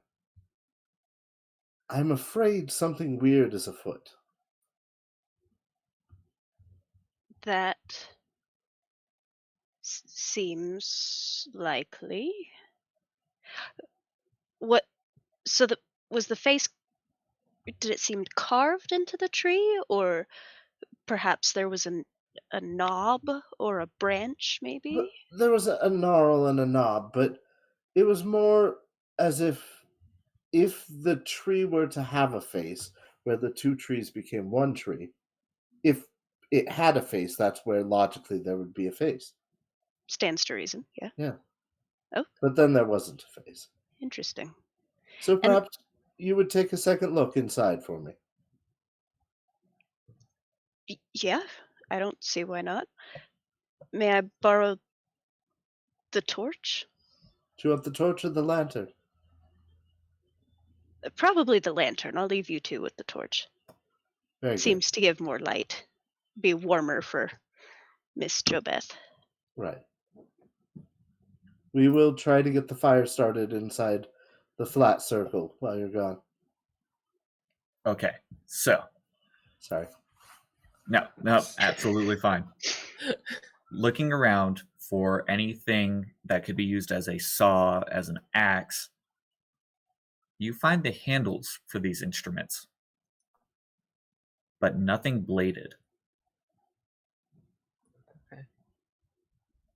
Annoying. Also, by the way, have we seen the red sleigh in this area? No. Okay. And it's not in the barn as she's looking around. It hasn't been. Correct. Cool. Oh, there's a making large sure. sleigh there. Yeah, I was just making sure. Figured to check. I'll walk over to Jobeth and I'll say, "May I borrow the lantern back from you?" Certainly. Thank you. I'm gonna go search the house again and see if maybe I can find things. On your own. Apparently. Very brave. Thank you. Did you happen to find any axes or tools or? Just the handles. And I guess, she probably would have taken a couple.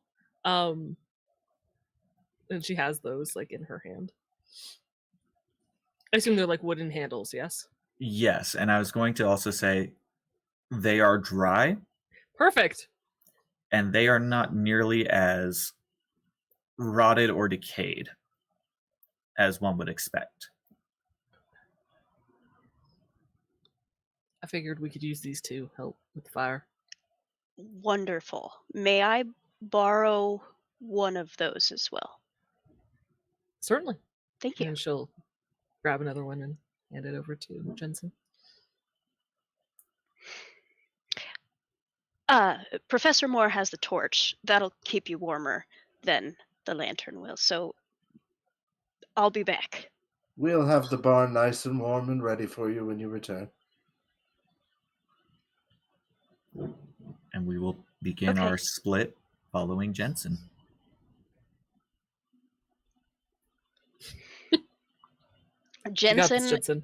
hates this plan. Not down with this at all. Okay, But does Jensen hate the plan, or does Aaron hate the plan? no, Jensen is not having a good time right now. But because Joe Beth said that he was very brave, he's like, yep, I'm a brave boy. So I'm he's a gonna big go brave ahead. boy. I'm a big brave boy. He's That's gonna all go ahead and find 28-year-old the house. boys are. I'm still invincible, I got. So I exit the barn with the lantern and my axe handle and head towards the house. All right. As you approach the house, you do see the lights shining on the wall. Ooh. May I investigate the window that I see this through and see if maybe there's like a sun catcher that's playing from the lantern? Sure. As you investigate the window, you find shards of broken glass around the edge of the window. Hmm. But the window has long since been smashed out. So this isn't anything coming from my lantern through the window. You are correct. Okay. Jensen is off-put by this discovery, but continues with the task that his professor has given him.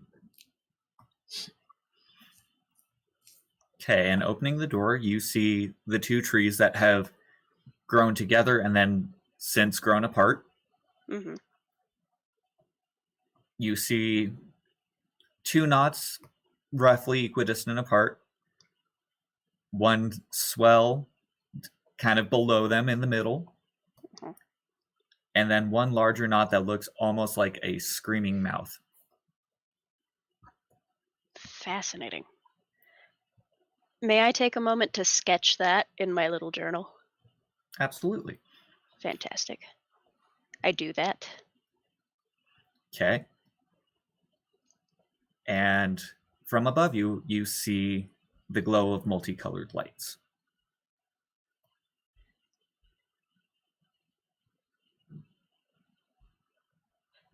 To clarify, it's like, is it coming from above me or I see it on the... You would kind of see it in your peripheral vision, drawing your eyes upward. Okay.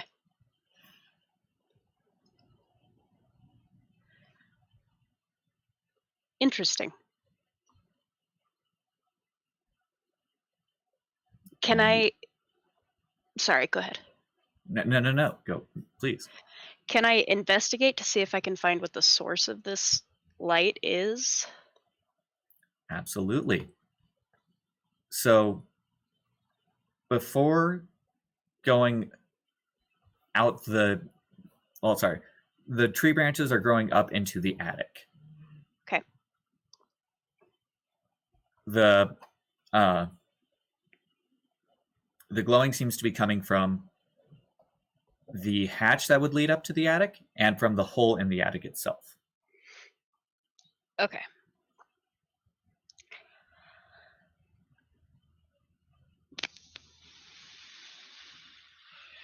Using the axe handle, I'm going to try to push up on the hatch. All right. And the hatch didn't take a whole lot of push before it just falls inward. Oh. Heavy with dust and rot. Lovely.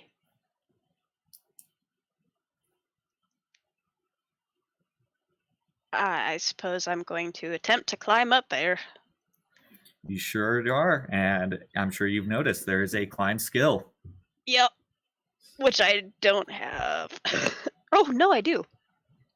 Hey, go Jensen! Huzzah! All 28-year-old boys have a climb skill. I guess so. It degrades over time. My climb skill is 30, I passed by half. I got Awesome. 13. Nice. So you climb up successfully and with relative ease. And you see hanging from the branch, well, from one of the outstretched branches, a strand of Christmas lights.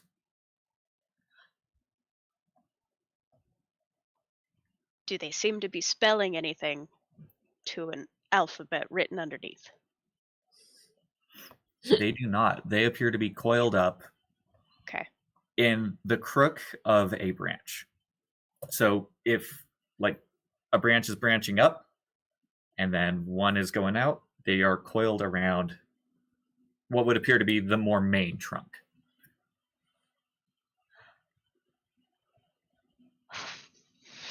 That's weird. Sorry. I can't tell if I was in character. Me neither. Either way, fucking understatement of the like entire section so far.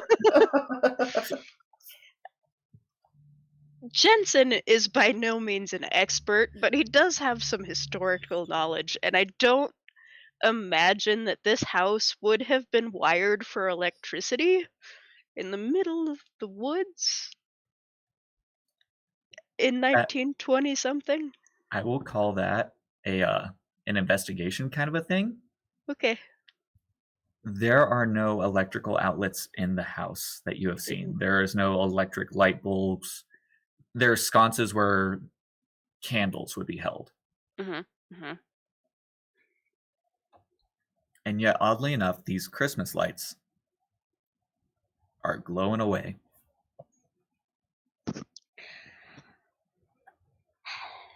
All right, I'm gonna try to take them. And you sit there and you uncoil them, and it takes a little bit of time. And as you get the last little bit of light of the strand of lights off, we cut back to the other group. So we should just be able to cross these stack these crossways to start the fire. All right, Professor, I will trust you. I'm going to walk into the circle Okay. and start organizing the dry wood we have to create an optimal fire. Make a natural world check. I have the skill. I'm not great at it, but I have it. I failed. No, that's a 4. 00 and a 4 would be 4. Would be 4, I yeah. passed Huzzah! by a lot. Spectacularly? Yeah. Yes, that is an extreme success. Extreme success. You build a perfect fire that has been streamlined and optimized to be the brightest, cleanest burning. You set it up right in the perfect spot so that the smoke goes straight out the top through the air gap in the in the barn. There's no smoke inhalation going on, nothing. But as the fire burns, you see that the roof of the barn has what appears like branches growing out in everything but a perfect circle above what we'll call what it is, the ritual circle.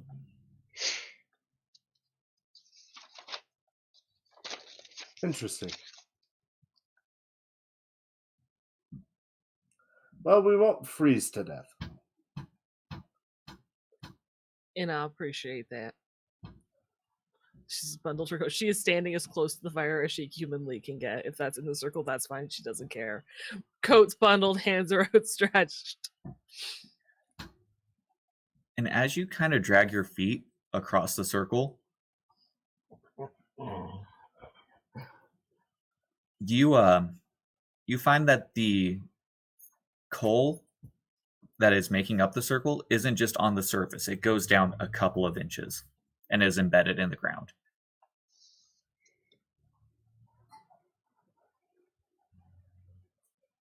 That's unlike children, right? They don't really care to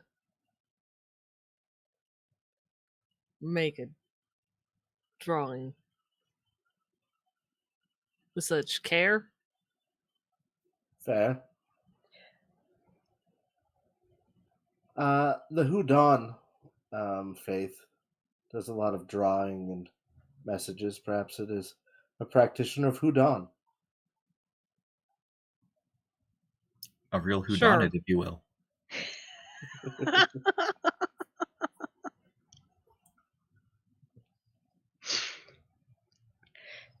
Out of character, are the crow noises a sound effect for the game, or is that just happening perfectly outside? What Crow No noises? crow noises? noises. Okay, cool. Perfectly Make a outside for sanity you. check. I'm terrified. Not the player. I mean, sorry, not the character. Not the character, player, me. please. Yeah, no, Yeah. yeah. It's like, that was perfectly timed. It's not us. It's fine.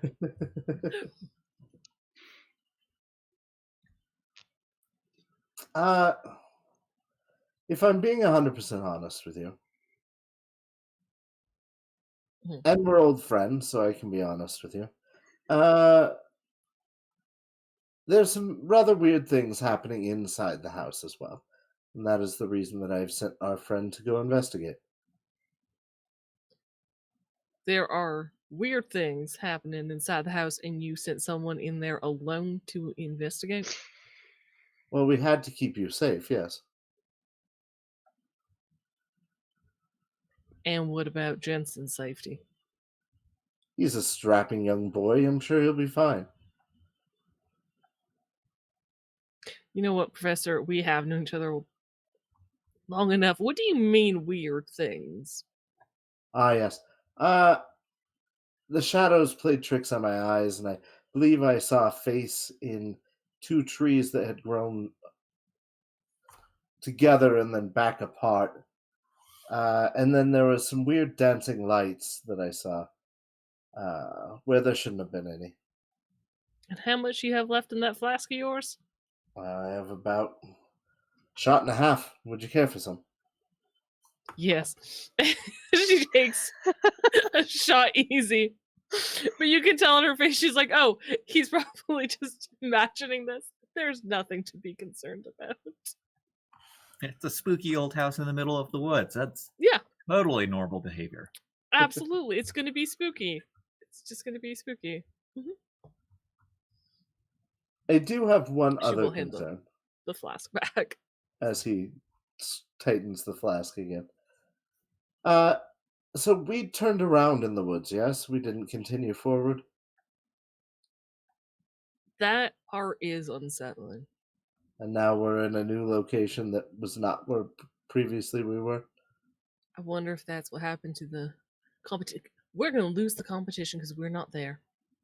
I Yes, knew but coming if after they're these also not people were there- not a good idea. We needed the money to save our community center back home. I mean, we stole the tree from City Hall for nothing now. I mean, there's really no point. What was the all that for? Experience and team building activity of stealing a tree together. Mm-hmm. But yes, but if both teams are gone, then technically the competition doesn't end.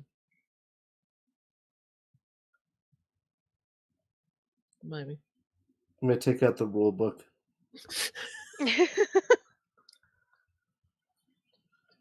Okay. You pull out the rule book, and sure enough, what it says is both parties must be present in order to announce a victor. See? As I said, we're still Well, in this. Good, because we're going to win. We just need to now definitely find the other team and get back. Right, we make it to daylight, find But I them, haven't and then- seen their sleigh, so I wonder if they got turned around somewhere else. Yeah.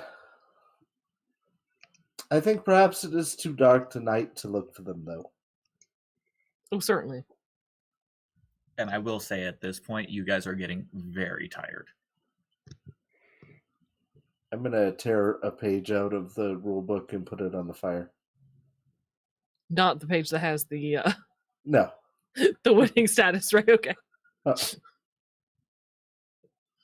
Just for humor's sake, put a note on your sheet that says deduct 5 luck point. Well, that you're going to deduct 5 luck points on anything that it pertains to the rule book. Okay. Because it could have ended up on those pages that you just burned. So now Right. anytime you want to use the rule book, you're going to need to make a luck roll.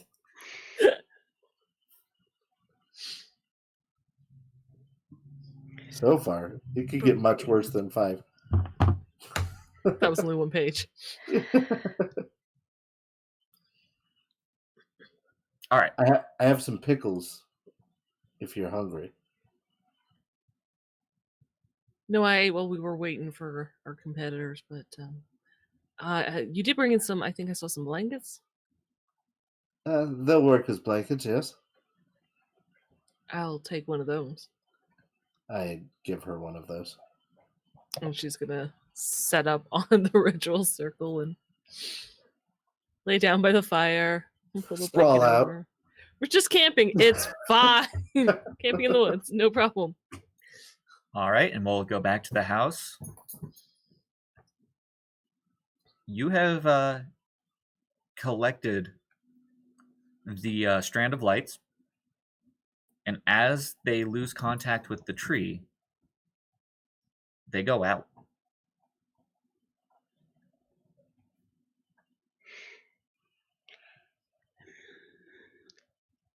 And the tree sways gently in the wind.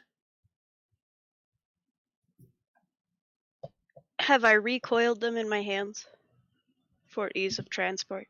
I would assume so. Okay. I'm going to reach out with the coil and touch the tree. And they begin to glow, and the tree becomes eerily still. I bring them back. They go out. The tree sways in the wind.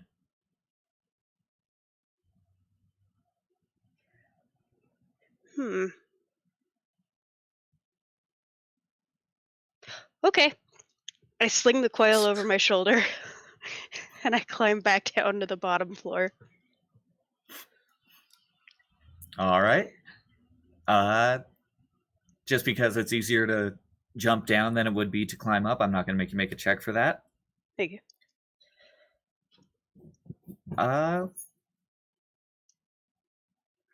Go ahead and make your spot hidden roll.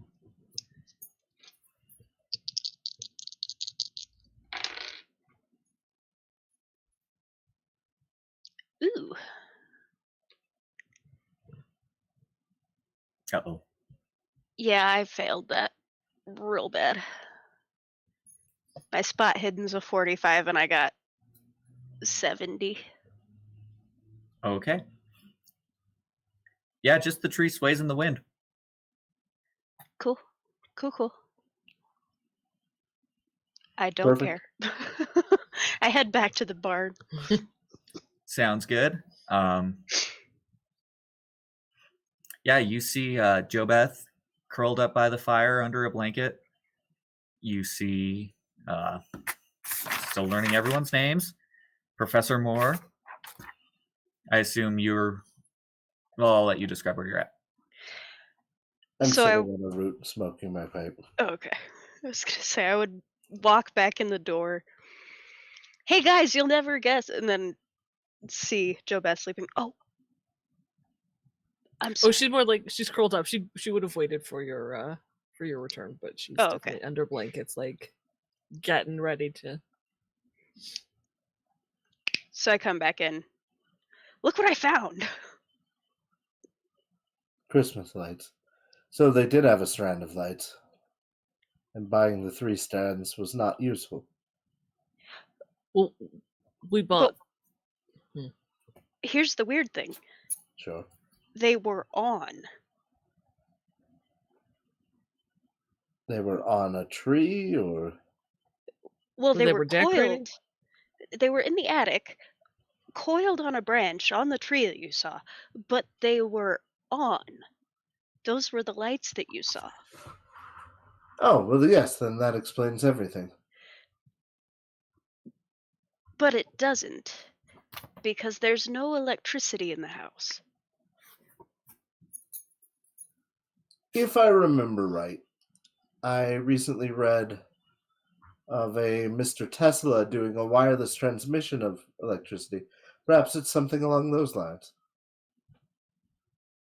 Then why aren't they on now? I have a theory. Oh, I'm going to take the coil and set it on one of the roots. And they begin to glow. It appears that they only work when attached to the face tree. No electricity required. I can't imagine that Mr. Tesla would be doing any experiments out here. well, he isn't far from here, but no, probably not this far out. And why in an abandoned shack in the middle of What nowhere? if? Hear me out. This is crazy. I know. What if this is secretly like Santa's workshop, and that's why no one can find it because you can't find it till you get lost? And the tree is like a gateway, and these symbols are what you need because you got like a reindeer, and this thing over here. If you had some wings, it looks like an angel. Definitely turn it into an angel. Not sure what this hook thing is though. But what if we A just claw decorate like the Santa house Claus. for the A claw like Santa Claus? There you go. See? So what if we just decorate the house for the holidays? Well, as a man Or of sing science, songs or something. I have to say that that makes perfect sense. And perhaps you're right.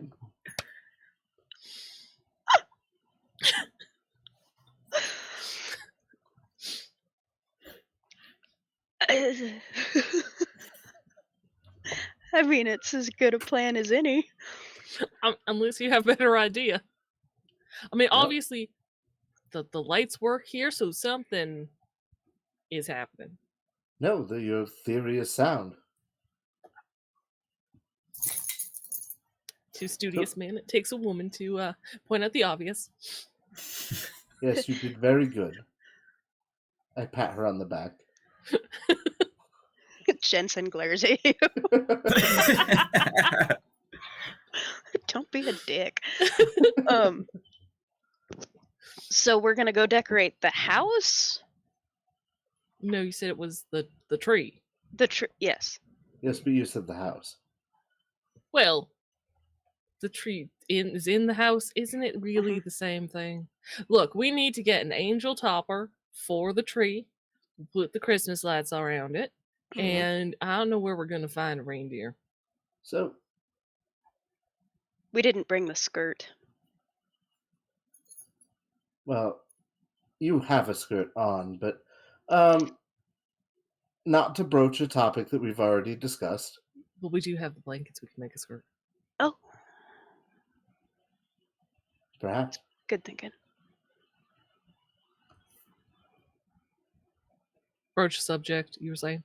No, you're right. Let's. Were you going to ask me to remove my skirt? Yes, perhaps. He wouldn't Wait. dare.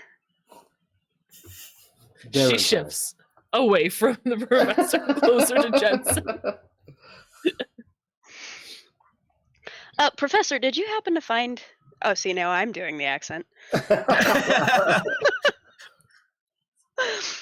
Did you happen to find any food while you were in the house? I have pickles, May I have some pickles? of course. Love I- pickles. Open the jar of pickles away from my face. Okay, so make a luck roll. This is not pertaining to the rules, right? Correct. This is not pertaining to the rule book. I did not do well on my luck roll by quite a bit. Okay. I missed it by 22. It's just a couple. This one was not sealed properly. Okay. So when you open it, it is not liquid. Ew.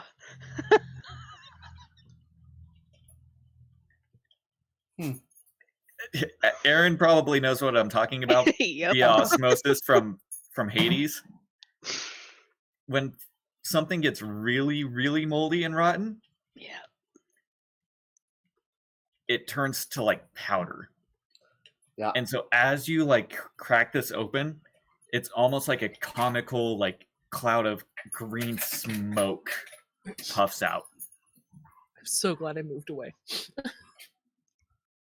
And it smells foul. So Set bad. that one down and try a different jar. You close it. Close it. Close it first. Close it. I get close enough to close it.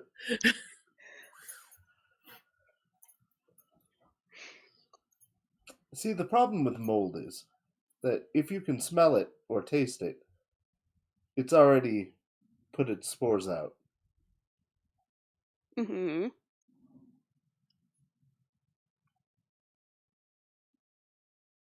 I open another jar.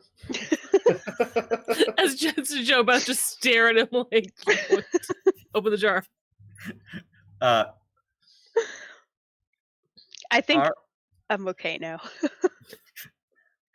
Yeah, go ahead and make a luck roll, and also any sense of appetite you had was Gone. very quickly. I passed the luck roll this time, if it makes anyone feel better. Just barely, but I did it. How does your character feel about sauerkraut? Jensen? I'm good with No, Professor Oh. Moore, because I assume he's the one who is wanting a snack at this point. it. Right. I'm good with it. How about beets? Mm. Are they pickled or not pickled? I would assume pickled. He's not a huge fan. Yeah, it's pickled beets. Okay. We have beets. If anyone is interested. We should know, probably save that. With my string, I could put it through the beets and maybe hang them as ornaments on the tree. It's a good idea. That could work. I'll take the jar of non-horrible pickled beets. All right. And she's gonna sit by the campfire with her back against a tree root, sewing these beets into ornaments. Sounds good. I feel like I should lose some sanity because this is the most ridiculous thing I think Jobeth has ever done. Yeah, go ahead and lose a D2 of sanity, so a D4 and then have it. Pull out a D4. 1 moment. Oops, my cookie thing. Or flip a coin. That's a 1. All right, you lose 1 sanity. All right. Shall we go decorate this tree? I think we shall. When you were in the house, did you see anything that would work as a topper? Nope. Okay, we still have a little bit to go. So since we're at about the 2-hour mark, do we want to take a brief intermission? Yeah, I could use a short break. A break would be great. So we'll do a 10-minute break. Let me see if I can get that set up.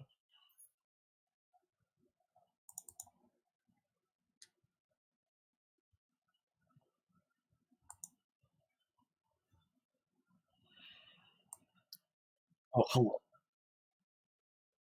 All right. We're going to take a short 10-minute break. We'll be right back in just a couple. We love you guys. Thank you for being here. And we'll be right back. See you soon.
Hey, everybody. Hey. Welcome back. Hello.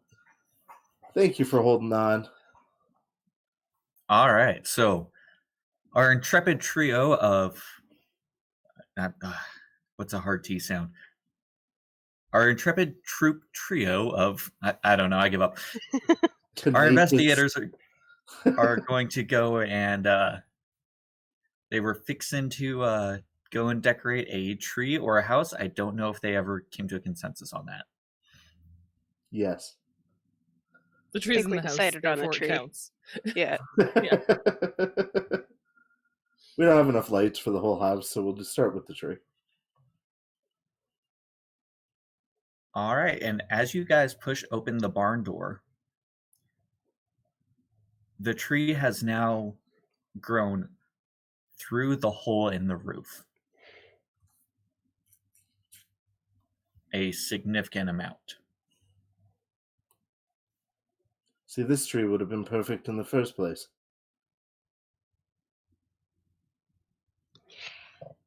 You can't take Santa's tree. I think I it's frowned upon to take Santa's tree. I don't But the remember rules it. don't say anything about it. I'm sure it's in the rule book. You don't remember what? I'm sorry, my lad. I don't remember it being that big. I think it's perspective because we're further away. No. Jensen's right.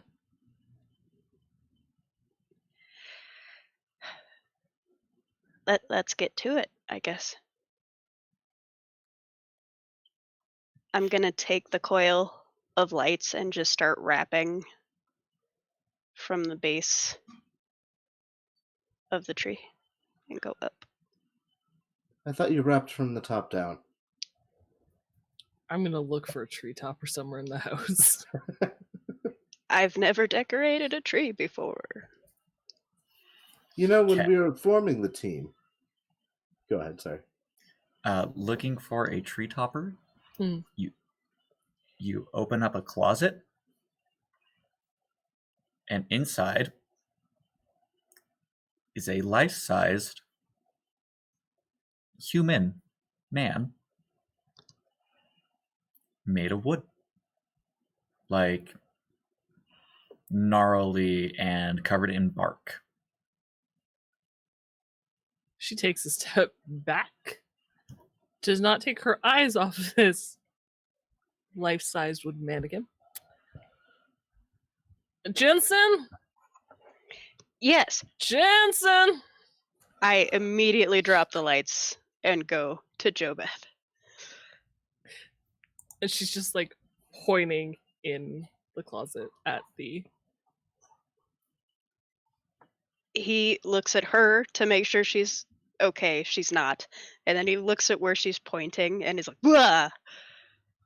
Assuming that I can also see Yes. the thing. Okay, yeah. That, no.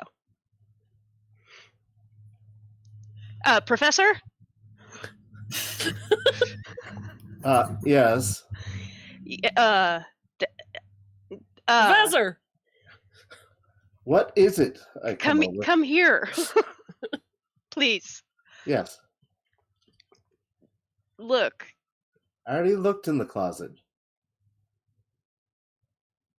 He looks in the closet. And he sees a life-size wooden mannequin that appears to be grown naturally. Fairly sure that wasn't here before. I feel like you would have mentioned it if you'd Yeah. seen it. Probably. Does this work as a tree topper? Give it some wings or something?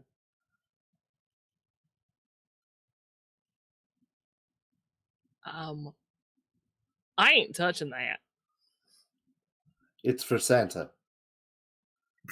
You go right ahead. Is it attached to anything? Because it grew naturally. It appears to be growing out of the ground. Straight up through the floorboards. Well, that's weird. Nothing we can do about it now.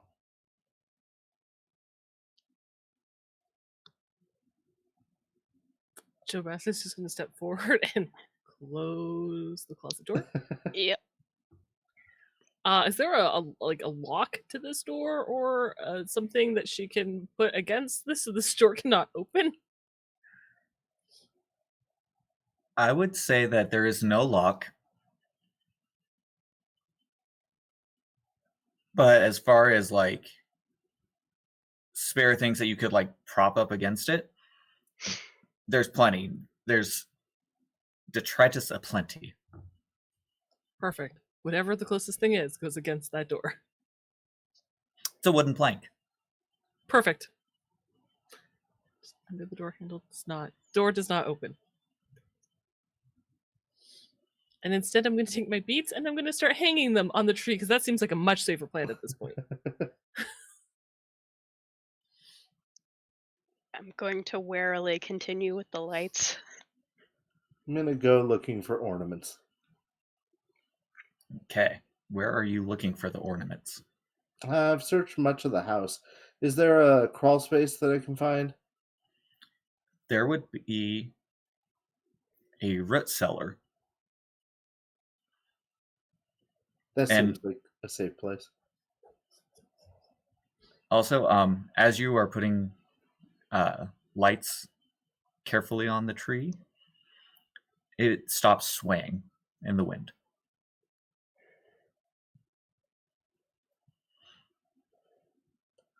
I'm gonna go down into the root cellar. Okay. What is your light source? Match. Okay. Don't want the lantern. You guys As you- take it. As you descend down into the root cellar, it is, in a word, perfect. Because the entire thing is a room where the walls, the floor, the ceiling are composed of roots. It's the most literal root cellar I've ever been in.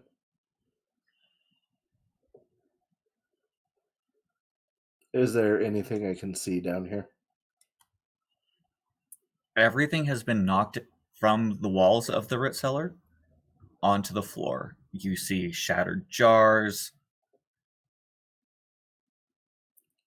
with not dehydrated, molding, pickled goods,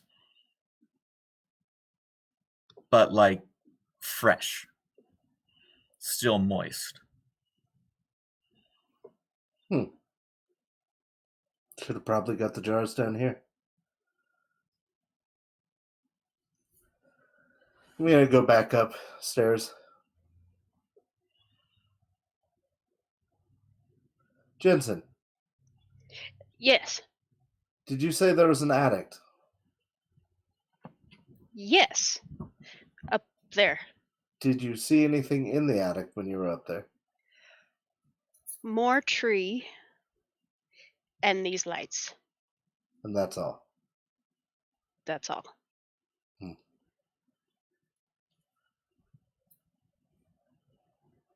Did you find something in the cellar? The root cellar was comprised largely of roots and broken jars. Makes sense. Though your decorations made of pine cones may be what we end up having to use. Did you see any molasses? There were broken jars, perhaps one of them may have been molasses. I did not, however, see birdseed. Well, we can make do.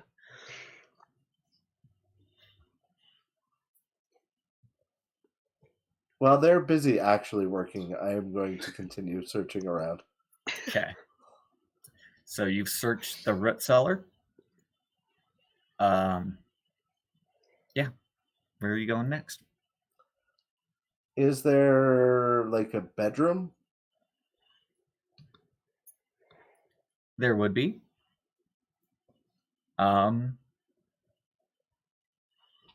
Inside the bedroom, laying in the bed, is another tree mannequin.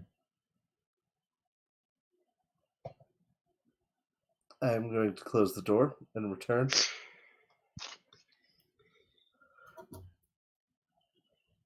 So, I have a question. Yes. There's another one of those tree mannequins in the bedroom. And I could be mistaken, but does the knots on this tree kind of look like a face as well? Joe Beth will stop and take a look. See, like, these are the eyes, that would be the nose and the screamy mouth. I drew it in my notebook. I do see how you might have thought it was a face.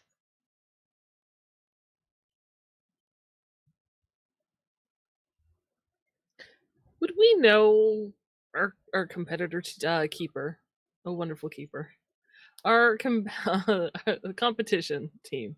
How many people were part of that? Well, Would it we seems know? only fair that if you're a team of 3, that they would also be a team of 3 now, doesn't it? Yeah, you would know. I don't know. They they passed like glorious amounts of like really good trees. They might have been trying to overcompensate for a lack of person. Figured I would double check. What if this is the fate of those who came before us?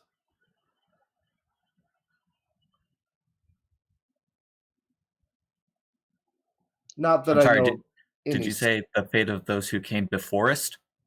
But Ha ha. not that, I am of a disposition or know of any science that would explain people becoming trees, but I suppose it's not unheard of. I'm pretty sure that's unheard of. Completely. Ah, perhaps. I can't Definitely. lie. I'm starting to become a little bit unsettled. Me as well. You should see the one in the bed. It's quite frightening.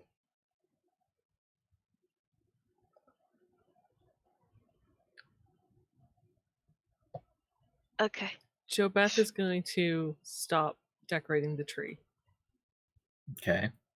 And she would like to, with the lantern, if no one else is using it, slowly walk around the house and look for a book that may explain the circle in the barn.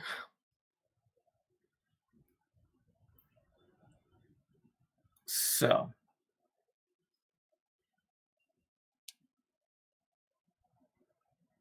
in the hand of the tree mannequin in the bedroom, laying in the bed, is a book of antiquity that appears to be older than the tree that's holding it, but not rotted, not decomposed. Pages still loose and flapping. Or not flapping, but pages still loose and pliable.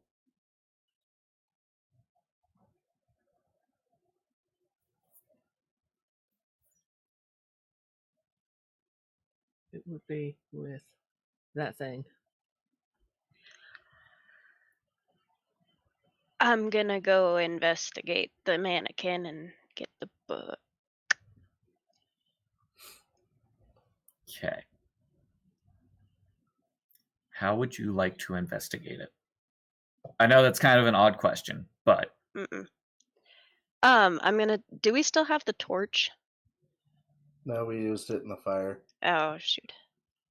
I'm going to borrow the lantern and urge everyone to join me. But I'll go in there and shine the light over it and try to ascertain without touching it if it was a human body recently. Visually, Mhm. it appears to be almost entirely wood. However, as it was laying in the bed, you pull back the sheet and you see that it is wearing clothes. And what could be interpreted as knots for eyes and nose and mouth are almost certainly eyes, nose, mouth. And you see knots for ears and bits of human hair still clinging on to the large nub that would make up the head. How old do the clothes look? Modern. Less moth-eaten than the rest of everything else around. I'm starting to believe this may not be Santa Claus's house. I am going to gently replace the sheet and go to take the book. Okay. I'm going to assume that Jensen is putting 2 and 2 together at this point. Yeah. I'm going to make you take a d6 of sanity. That's fair. Oh, that's a 6. Okay. Ooh. So, with Call of Cthulhu, when you take more than 5 sanity damage in a single hit, shall we say, you run the risk of temporary insanity. Rock on. So, you're going to make an intelligence roll. Okay. You want to fail this. Okay. Because what this means is if you pass, you do comprehend what's going on. And you don't want to. You don't want to comprehend. So I want to roll over my intelligence? Yes. Correct. That's too bad. Because my I'm okay, so my 5th of intelligence is 16 and I just rolled a 17. So you got half at least. So that's an excellent success, I believe. A hard success, yes. So I have solved the mystery. You fully comprehend that these are human. Well, are the missing party. Yeah. You don't know how this happened, but you now have a temporary. Well, you are temporarily insane. Okay. And what I'm going to go ahead and rule that is because you were the one who first discovered the lights and the magic power that they possess. You're now afraid of multicolored lights. Awesome. She's not leaving this room. Or he's not leaving. Justin's not leaving this room. And I'm not going to rule that as like a significant fear. Right. I'm going to say like you just want no part of them. Understood. Like you're not afraid to like be in the same room as them just because that would make this all very difficult. Right. But you do not want to handle them. Got it.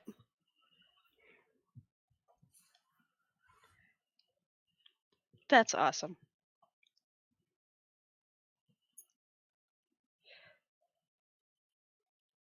But you do manage to grab the book. Okay. In fact, as you grab the book, you almost see it almost seems like the hands that were holding the book, it almost seems like the fingers release it. But you're not quite sure if that's what you saw. Okay.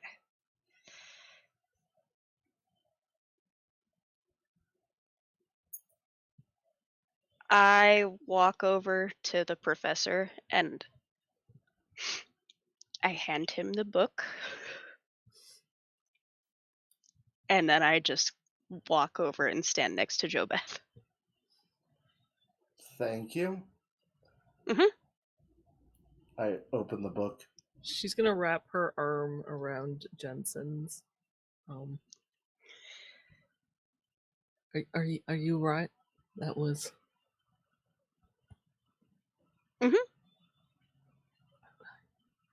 Okay. What do you do with the book? I'm gonna just start opening it up and reading like the first page. It's a journal. And the first page is a journal entry. Shocker. What? From, we'll call him Princely. Talking about how he needs to win this contest. He needs to win it for his family, to impress the girl he loves. He has every motive in the world to try and win this contest. And this is dated like in July. Well, this seems depressing. I'm gonna flip forward until I stop seeing writing. Okay. As you are flipping through, you've seen The Shining, I assume. Yeah. As you're flipping through, it gets progressively more and more, oh, Christmas tree, oh, Christmas tree. Ad nauseum, becoming insane until the last page dated with the day of the competition. And at the bottom it says, here we go. Or whatever the 1923 equivalent of like that thought would be. Up and at them. Exactly. Geronimo. I close the journal. Well,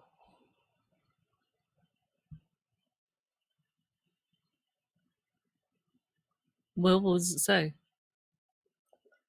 it seems that a member Actually, of you know what? We should. Tree person's kind of creeping me out. Whatever the 1920s equivalent of that would be, and It's giving me the the willies. skeeves. Yeah, and the circle didn't have any tree on it. I think we should go back to the barn with the fire and the not tree people. Actually, I'm a little concerned about that.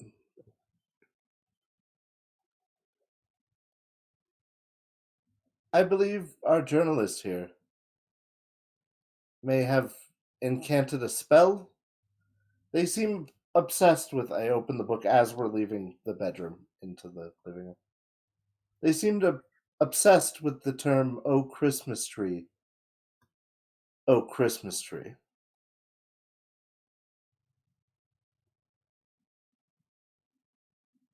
They needed to win this and put all of their emotion into it, and went mad.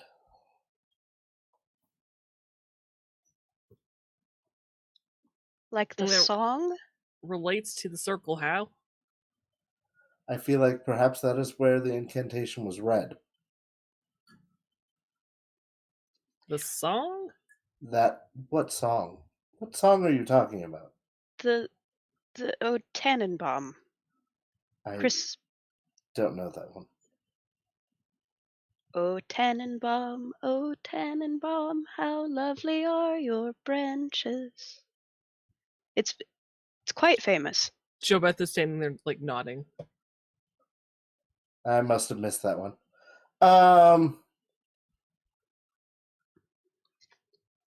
Professor Moore, I do not know it, therefore it does not exist. JoBeth just really Ew. concerned that he's a professor. Maybe he's lying. Maybe he's hoodwinked her all of this time. She's a little concerned now.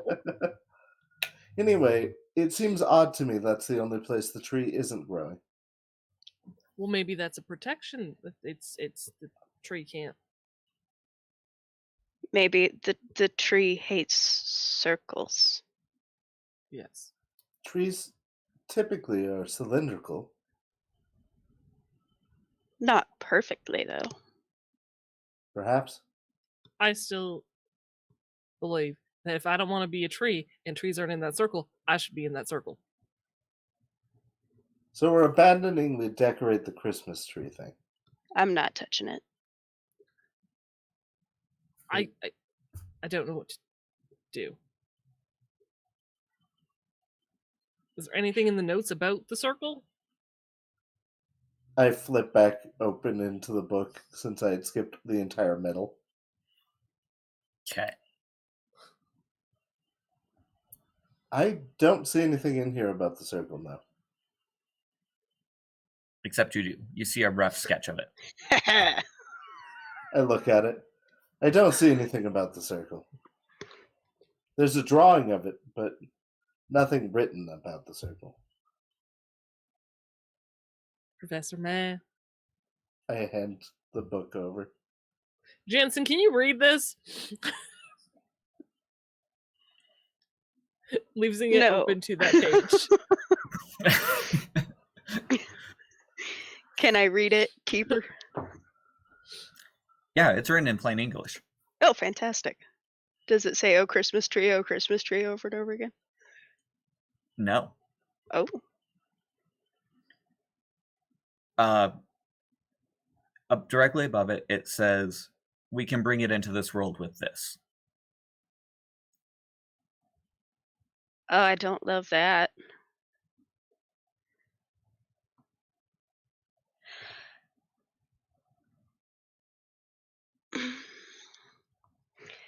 Okay.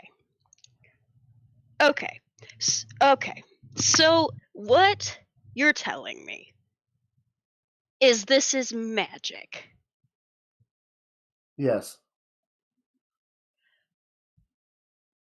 Sure. That was your whole Christmas Santa Claus hypothesis, wasn't it?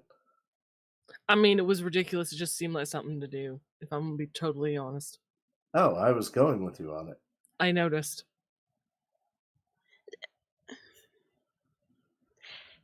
It just goes to show college professors are always just making it up on the fly anyways. Yep. Uh-huh. Clearly. Every Oh, time. the student came Come up with at a me. brilliant idea. Yeah, that's totally what I was thinking. Exactly. So they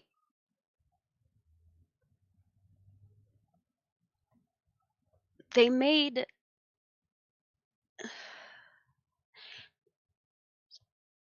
so they summoned something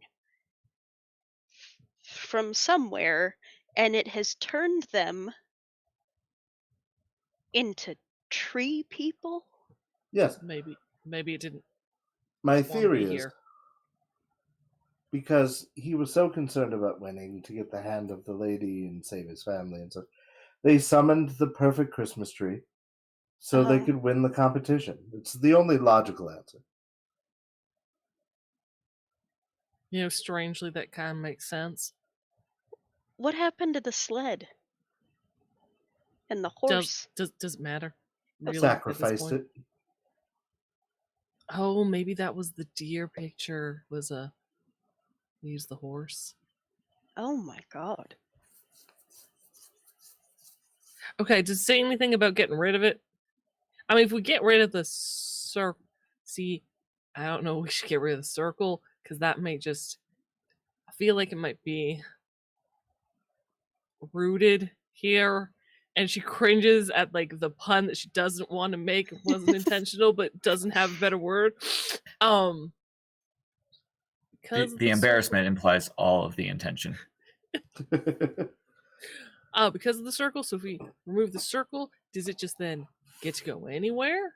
Or if we remove the circle, does it no longer, is that the anchor that keeps it here from wherever it was? Well, I could be wrong, But Probably. in my studies, typically you would need a summoning circle or some type of sigil to bring something outerworldly to you. And then Which we have. it's confined by the circle per se, unless you confine it by the circle. But it's outside the circle already. But it's not in the circle. Yes. You said a lot of words without saying anything at all. Mm-hmm. Ladies and gentlemen, a college professor.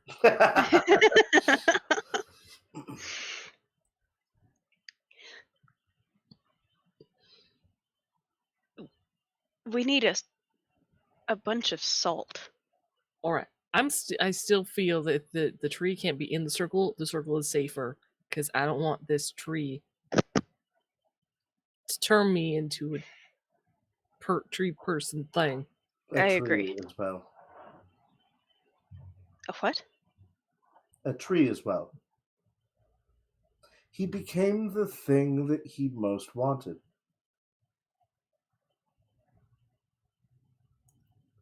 Oh, It's that's kind of poetic. poetic. Yeah. As I wouldn't call him a tree, but sure. Anyway, as the group is discussing this, you hear the snapping and creaking of a board breaking. Oh no. Joe Beth is running for that front door. Yeah, we're gone. Running. Jensen is right behind her. I think I'll join you. Because she is fairly certain that is the board that was against the closet. And she's not going to look to see if she's right. She's just going to assume that's what it is and We're is we're leaving the going. house. Yep. Okay. Where do you go? The barn to the circle. Okay.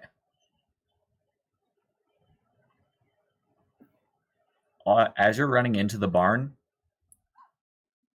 the ground begins to swell and move as though something is moving directly under your feet the entire way. Mm.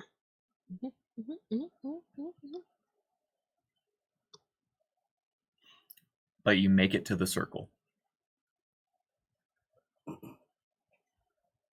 And the second that you cross the threshold of the circle,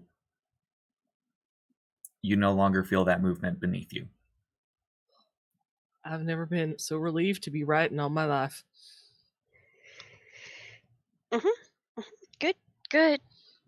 Good call. This is a good beginning, though I worry that we will need a next step at some point. Well, then the next step is to see if there's a way to send this back. Sure. Send it home? Do you know how to uncall some type of perfect tree?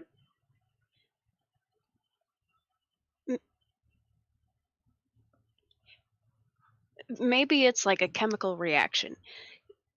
We need the inverse. Oh no, that wouldn't work. We need the opposite of tree. And to bring a horse to life. Hey, tree, do you want to go home? Shout it into the barn. Trees historically don't speak English. Much more if one falls in the forest and there's no one around to hear it. What sound does it make? The ground doesn't rumble. There's no roots that move. Nothing. No. It's worth a In fact, it shot. seems quite bored with your Have the roots changed in the barn? yes. They appear to be thicker, more gnarled. Okay. And more numerous. So it is growing. Yes, Mm. clearly. I read a story once that you defeated a demon by saying its name backwards. Perhaps you sing that Tannenbaum song that you were talking about backwards. Give it a try.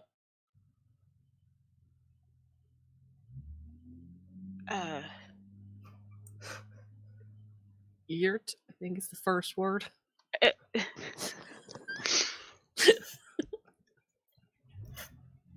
Well, they wrote Christmas tree in here, so yeah, Irt, Sam. Okay, I'm gonna have to write it down. Hold on. That's what I'm doing. Sam, Cirque, Sam. Ho. Apparently that didn't work. True. Good try, though. I'm going to save you guys a lot of headache and time here. That's not it. I know. But I wanted to Damn. see how long you guys would go on with it before it got painful. That's the beauty of it. You are a kind and benevolent keeper. But the keeper part of my brain goes, that's really clever. I should have gone with that.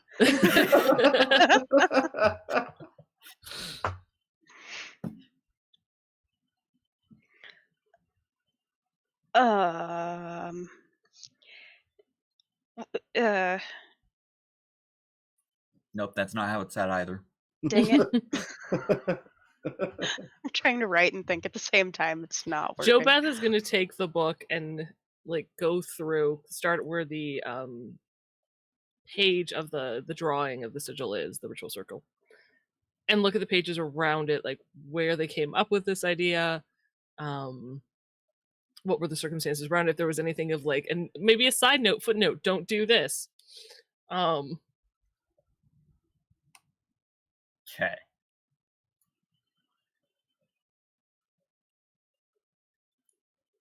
So flipping through the surrounding pages, you see that he had delved into some arcane lore. Shocker. What? And that allegedly this creature, or this tree, could be contained either within or without the circle. But it could grow strong enough to break free.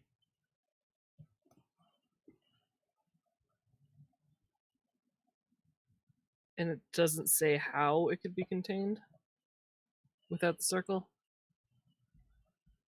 Without the circle, as in the opposite of within. Yeah, it can either be Oh. inside the circle or outside Or the circle. outside the circle.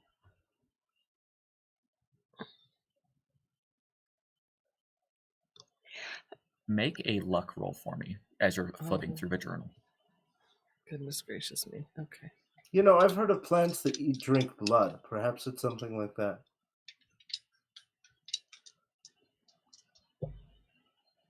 Oh shit, no. I rolled 98. Definitely not. Okay. But I will... No, never mind. That wouldn't make sense. All right, you're good. Thanks. I'm scared. I was going to say, you find some missing pages in the middle that seem to correlate pretty well with the pages missing from the rulebook. But it's like, no, that wouldn't really make sense. So Rats. That's fair. Okay, so it says it can be contained. Contained within. So if we made a bigger circle around the property, would that keep the tree in? Or is there a way to take it from outside and put it back in? You're the professor. You read the manual. You had the manual first. Do trees have hearts? Yes. No? Palm. What about Another the palm. person who summoned it? What if we bring him in the circle? Because you said he became the thing he wanted. Do you think that would What if he's the big tree, though? That's a problem. We don't have anything to chop it down. Right. No. It's like everything that could be used to cut down a tree is now missing. Which is unfortunate. It's like they planned it that way. Mm-hmm.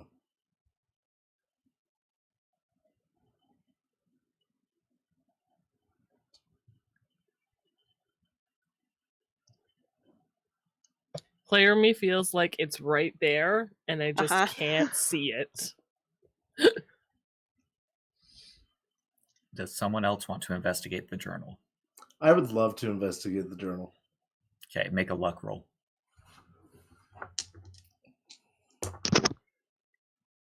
I did not get it by 4 points. I'm gonna hold it up to the fire to like look through it for watermarks because that makes sense. At which point Jensen is going to, may I? Of course. Thanks.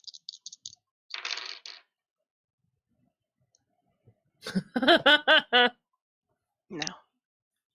Okay. But as you guys are flipping through the pages, one of you happens to glance out the doorway of the barn, which you forgot to close on your way in.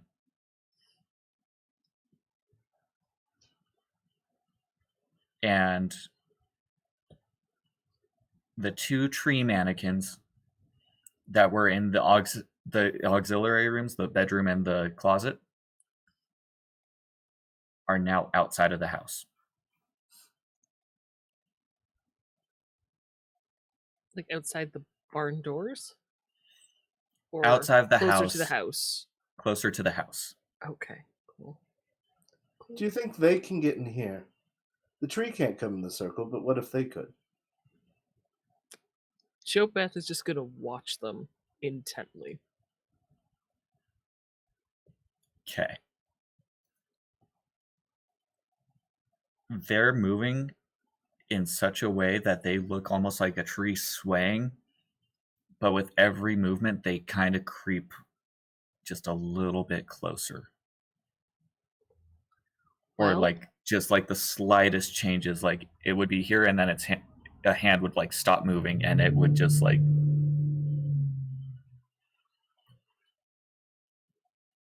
I know that's great for an audio podcast.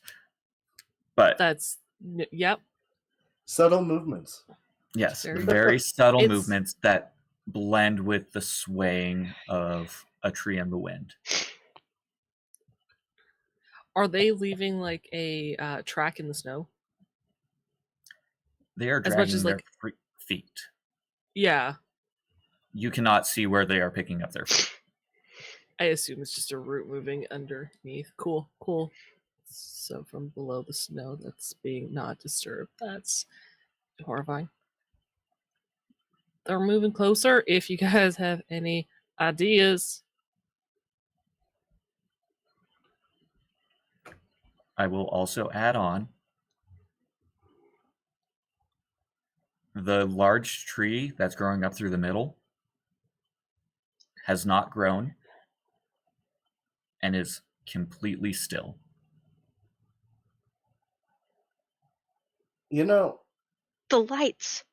yeah, that stopped the tree from moving. Sorry, go ahead. Perhaps if we put them on them, they would stop moving?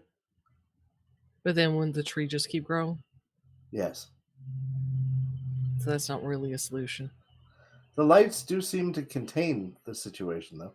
We would have to tie them to the tree with the lights. Or if we had enough lights, that we could just go around everything. That steel doesn't get rid of the whole tree problem thing. You two It didn't find completely- anything in the book? I'm going to flip through the book looking specifically for references to Christmas lights. Where you are specifically looking for something, I'm going to allow a library use rule. Good, I'm good at that. As opposed to luck, which means that even if you fail, you have the opportunity to push. I'm good at library stuff. Come on, Professor. Go, Professor. Go, go, Professor. I did it! Hi. Yay! I rolled a Huzzah. 55. Nice. You find a drawing of Christmas lights. And it talks about how specifically they can be used to slow the growth of power or prevent the growth of power. Apparently, the lights can be used to slow or prevent the growth of power. Slow is a slip of the tongue. It prevents the growth of the power. Yeah.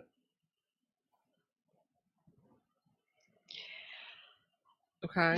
Then that sounds like what we gotta do.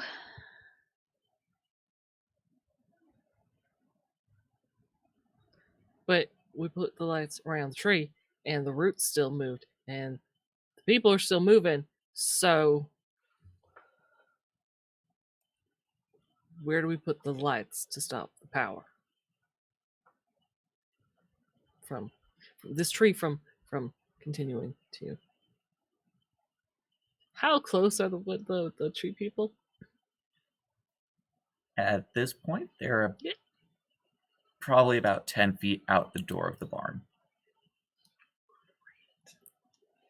You know, though, if all these roots are originating from this locus, perhaps the lights being here would be more useful than the lights being around the tree. What, in the circle or around the circle? Sure. From without. If we wrap them through the roots, assuming that the roots emanate from here, it would stunt. It would stall the growth. And assuming that nothing came and disrupted those lights, it would solve the problem. So all we need to do is run back into the house and get the lights.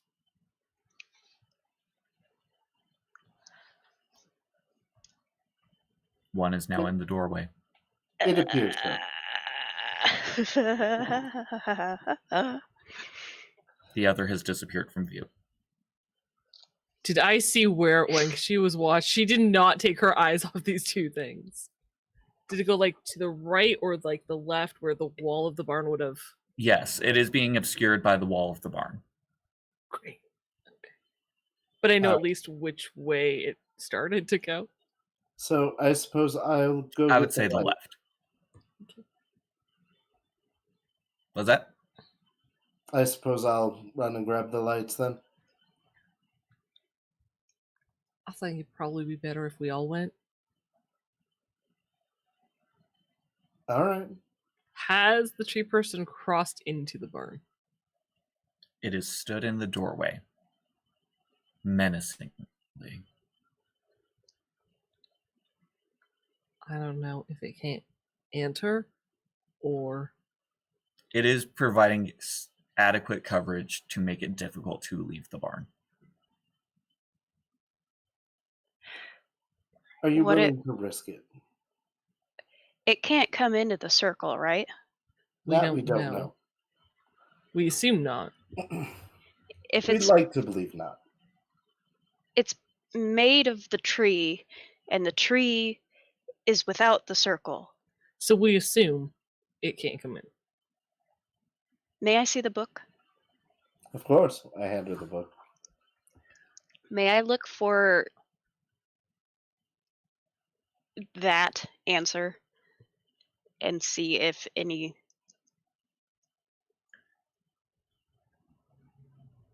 So looking up the information about the circle and as much information as you can, particularly the entry where it said it could exist within or without the circle, the word "or" is underlined. Okay. So I'm gonna stay in the circle. You go get the lights. I'll keep them here. I'll distract them. I'll do something crazy, and they will. I'll be bait, I guess. But you're gonna have to book it with those lights. As soon as you take them off the tree, it's gonna start growing again. Is our plan to lure it to inside so it is no longer outside? It can't. It's already been summoned without the circle. It can't come back in. All right. Well, then I suppose I'll be off. I turn and look. Is it still in the doorway? Yes. I may have something that will anger it. And she's going to pull out her pistol from her purse. And she's going to shoot the tree person, if she can. To anger it enough to come after her. Go ahead. Okay. Make I'm a gonna- make a combat. Sorry, a firearm. Firearms pistol. Yep. I'm going to ready myself to run, so if she creates any opening at all, I can run through. Sounds good. So if 50 in the skill, I rolled a 50. I believe that succeeds. That is a success. So you pop the trunk. By that I mean you manage to hit it like square in the shoulder. What kind of pistol is it? Yep. Jess is really knowledgeable as the Canadian about guns. Snub nose 38. One she can hide in the handbag. What are you saying? Okay, so we'll just say it's a high enough caliber that you managed to blow a limb off this tree. Okay. Literally. It's a double pun. Wow. Okay. Yeah. So it is now missing an arm branch on the right side. Does it move to come after Joe Bath? Yes. Cool. It moves very fast towards you. Ah, Cool. She's in the middle of the circle. You know what? Knowing Joe Bath and what she does for a living, I think she's gonna fire like a couple more times at it as it's close, just out of reaction. Okay. She's just gonna.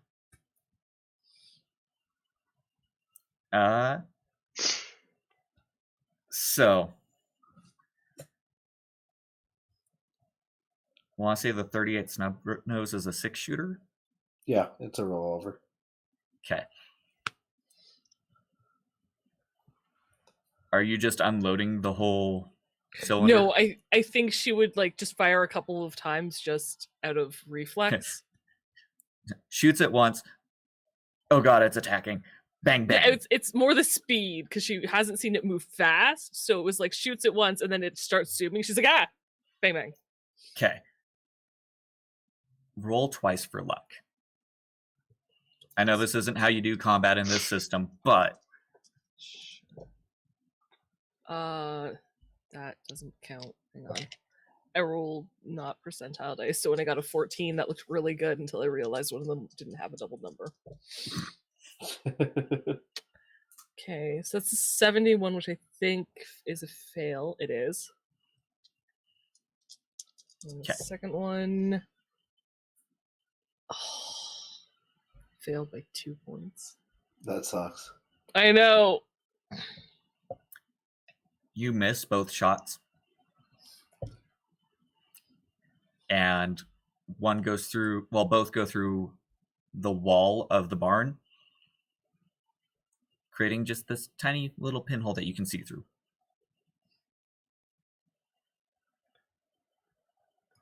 But the doorway is, does it pass the circle?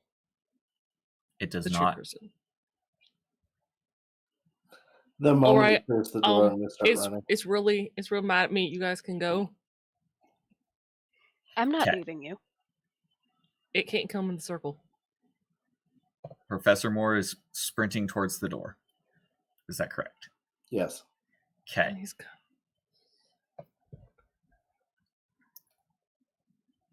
As you pass through the door, one of them, the other one, grabs your ankle and wraps a viney wooden arm around it. And to your horror, you suddenly can't feel your foot. And it is that numb, stiff, wooden feeling is beginning to progress up your leg. Okay. And I'm not able to pull myself free.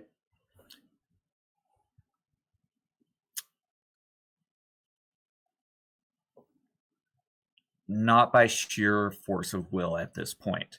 I am also going to make you make a sanity roll. Go ahead and roll Sure. a d8 for sanity. Sure. I'd love to do that.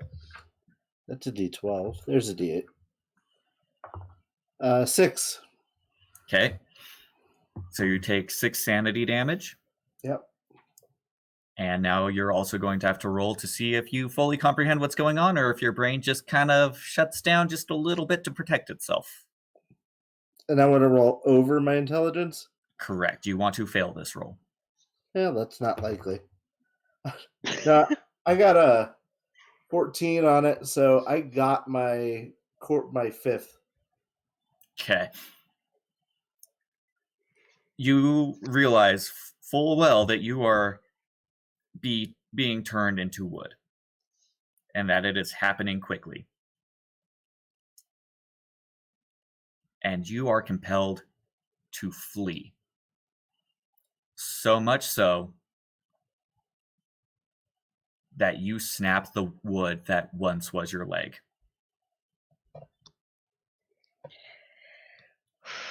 Make a luck roll. I failed. Okay. You thought you snapped the wood that was becoming your leg. Instead, you snapped the leg that was going to become the wood. Take a d10 of damage. Ow. Really ow. 2. Thank goodness. Okay. You are now without a leg. And you fall to the ground. But you are screaming. And you are clawing at the ground trying to pull yourself away. Yeah. You see my character frantically trying to get away. Bleeding. Professor. I'm gonna... You just hear his screams.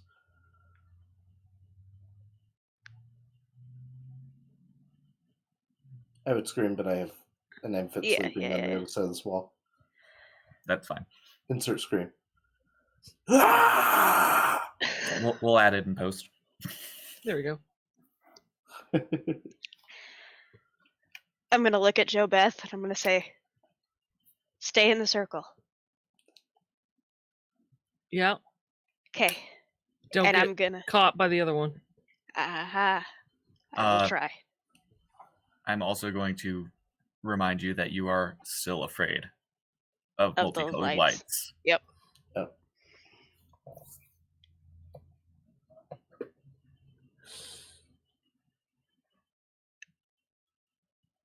Okay, so out of character. Am I so afraid of multicolored lights I cannot touch them, or can I like push through it and cause myself more insanity?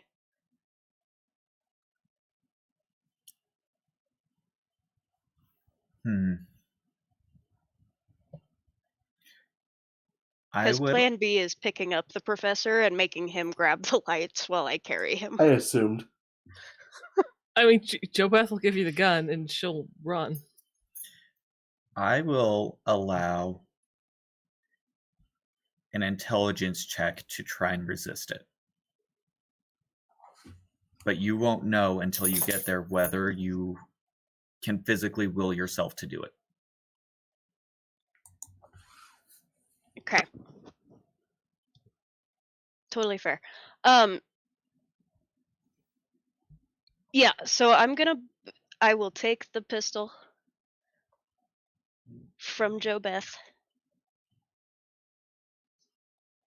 And I'm gonna give her like an awkward half You know how to hug. use one? Probably. It's been a couple of years. I'll figure it out. Squeeze, don't pull. No, it works best if you like pull it in a jerking motion. As close to your face as possible. Got it. Exactly. Yes. And make sure that if it has a scope, you've got your eye right up on Just it. right on top To of the it. scope, yeah. Yes. I take the pistol, give her a little half hug, and then I book it out the door. Try to grab the professor as I'm going and help him with me to the house. Okay. Oh, you should also mark the major wound box on your character sheet if you would. Okay. I feel like I don't need to explain who that's. Okay. Make a dexterity or strength check to try and pick up the professor.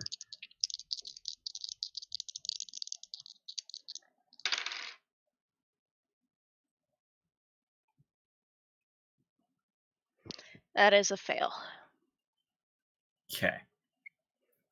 I got an 89. My strength is 60. You can spend luck. You can push. I'm gonna push. My adrenaline, I am so scared right now. My adrenaline is like through the roof. I have hit fight or flight, and I am straight up fight at this moment. Okay. Is If my you argument. fail,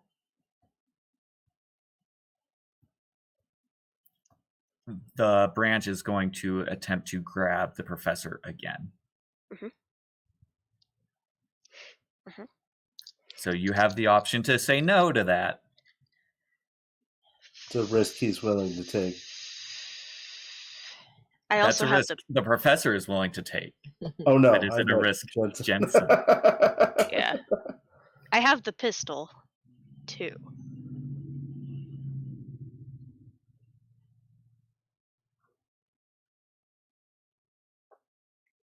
I'm going to say with the adrenaline, I'm not thinking straight, so I'm just going to go for it. Okay. And then react accordingly. Sorry, I'm shaking the table. Oh, fantastic. I succeeded. 49, which is closer to half. Awesome. Which is 30. So Yay. you are able to pick up the professor, Mhm.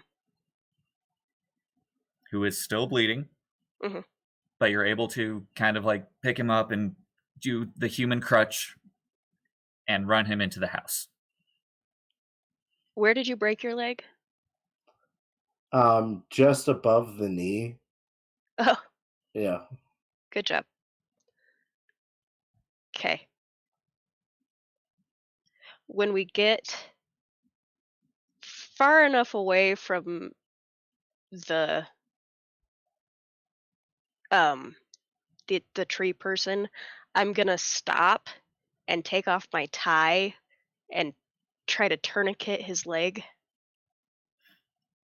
Make a medicine check. I wouldn't suggest letting them touch you.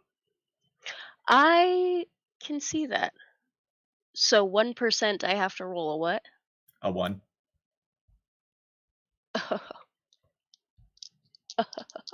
You're really good at medicine. You got this. Mm-hmm. I was a Boy Scout.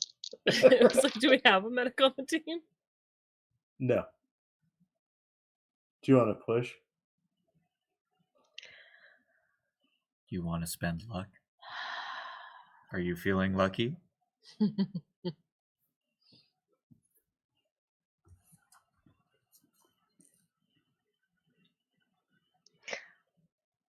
Even if I spent all of my luck, it wouldn't take it down to 1.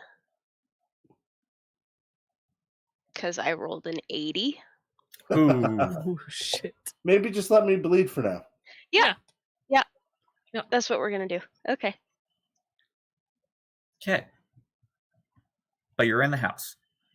Okay. The tree in the middle has not seemed to have moved. In fact, it is completely still. The lights are hanging exactly where you left them. Okay.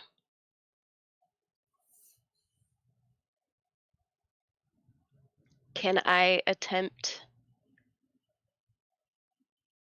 to tourniquet his leg a second time? I would call this a push. Okay. If you fail, he takes another d8 of damage. Which could kill me. So Yeah, no. Okay. All right. I'm going to try. I'm going to look at the lights and I'm going to look at the professor and I'm going to say, I'm going to try to grab these. You're going to have to carry them. Sure. We don't have time to hesitate. Okay, let's go. So I'm going to attempt to push through my extreme fear of multicolored lights. Okay. With an intelligence roll, you said? Yes. Okay. And you want to pass this. I got half. Okay. Nice. That's not enough to completely break your fear. Mm. It's enough that you're able to grab them and to hold on to them and carry them back to the barn.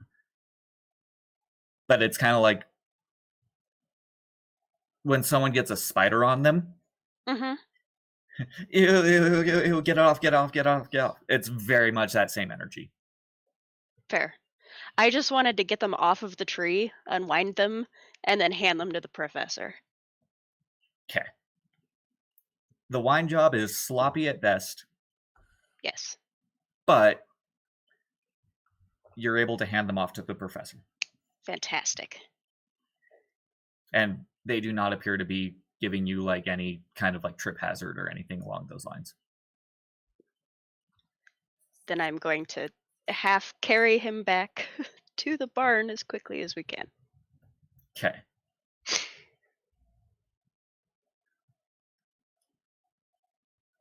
You guys make it into the barn. The other tree person has migrated their way to just outside the circle. But you're able to make it into the circle just fine.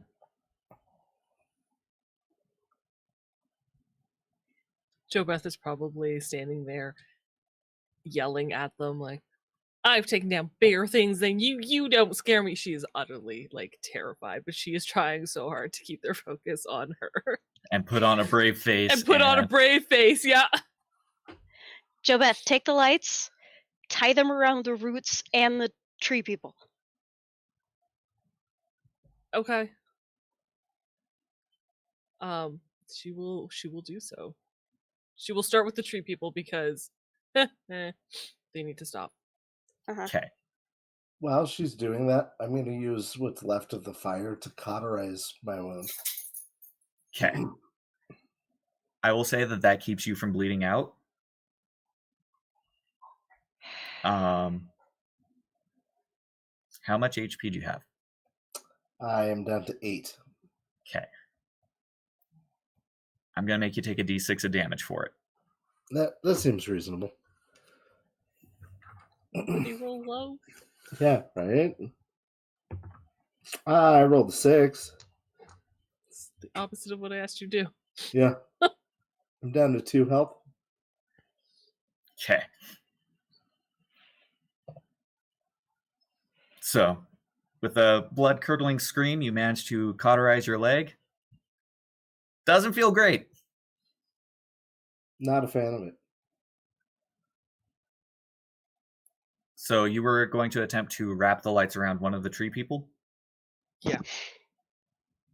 I would like to stay in the circle. Yeah, I was gonna say like a lasso throw, but that seems too technical. But even just like as though it was like a lay and just like toss it over them just to stop them, if that'll, while standing in the circle, because I assume they're close. Yes, they are right on the edge. In fact, it's very, they're doing like almost like a mime in a box, like trying to hit you, but there's like an invisible wall there. So you throw the lights over the top of it, Yeah, so Jingle's on their shoulders. and as soon as any part of the light, the wire, the light bulb, any part touches it, it stops completely. She'll do that for like one, then the other. Your lights don't reach as far. They don't reach that far. Can she like encourage the second one to come closer to the first one so they do? Watching this happen, Jensen's gonna raise the pistol and shoot at the second one to get it to run up. Okay. Make a firearms handgun roll.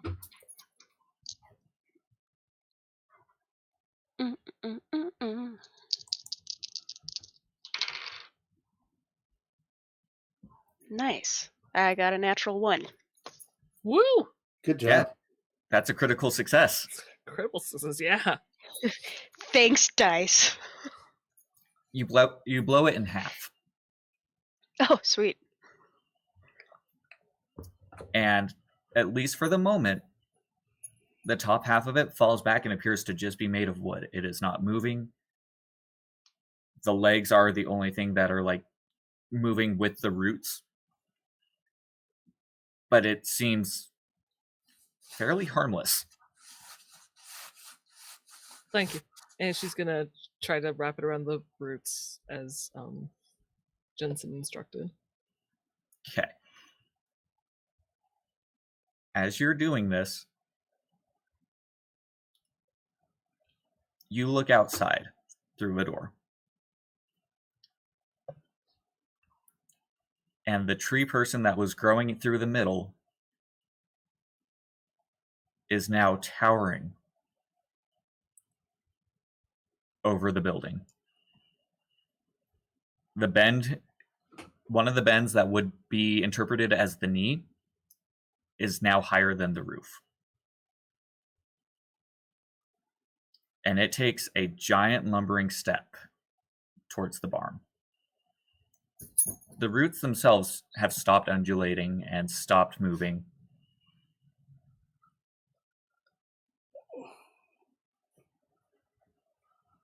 Not good, not good.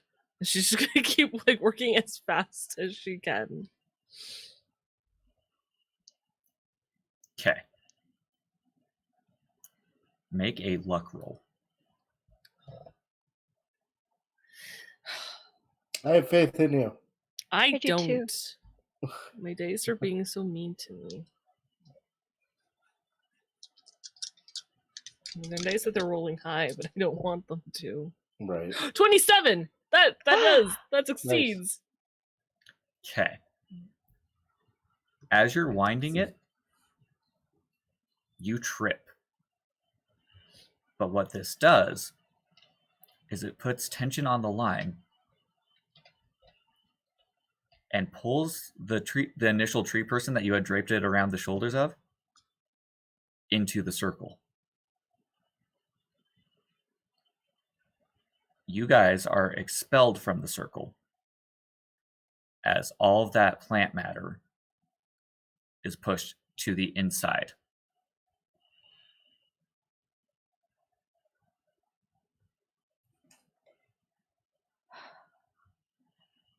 It's still moving now.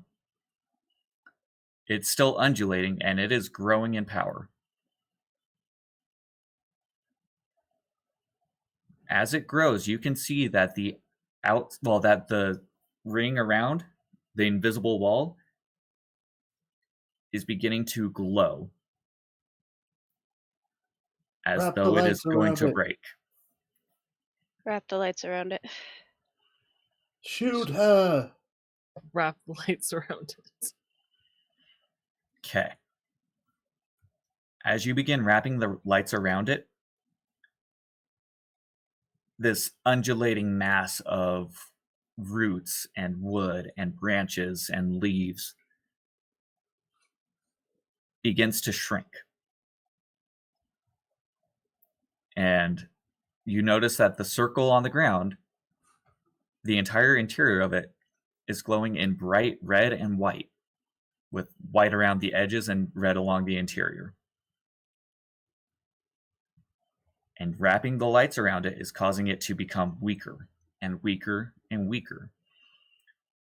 And although you know you didn't have the longest strand of lights in the world before, as you continue to wind it, it seems to grow and grow and grow as needed. Until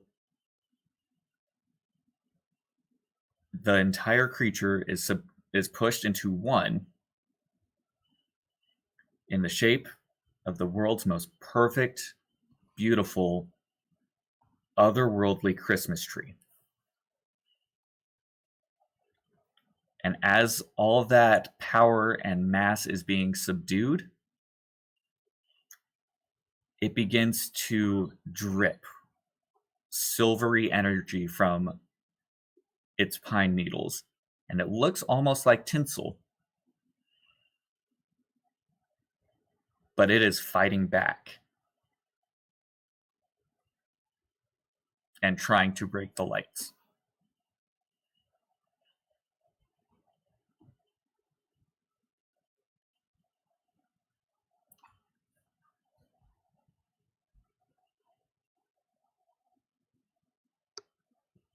It needs your skirt.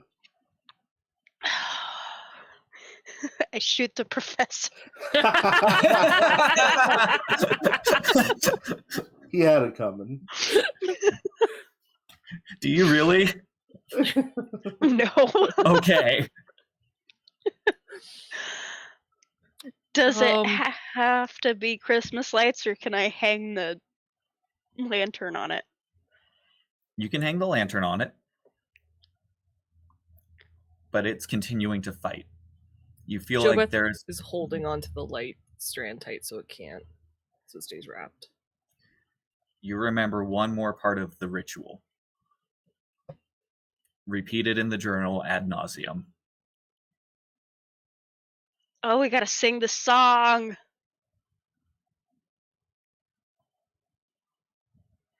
Oh, Christmas tree, how lovely are your branches. Except it's in baritone and not that. Okay. No, that's what he sounds That was beautiful. That was beautiful. And as you sing the words to "O Christmas Tree," at the very top tree. of the Christmas tree, a bright light appears and shines and illuminates the entire barn. It appears as though it's daylight inside the barn, and the tree is sucked up through a portal, tearing the lights with it and destroying the circle. You guys have saved the world from the evil Christmas tree. Woo! You're sure that's a famous song? Yeah. Yeah.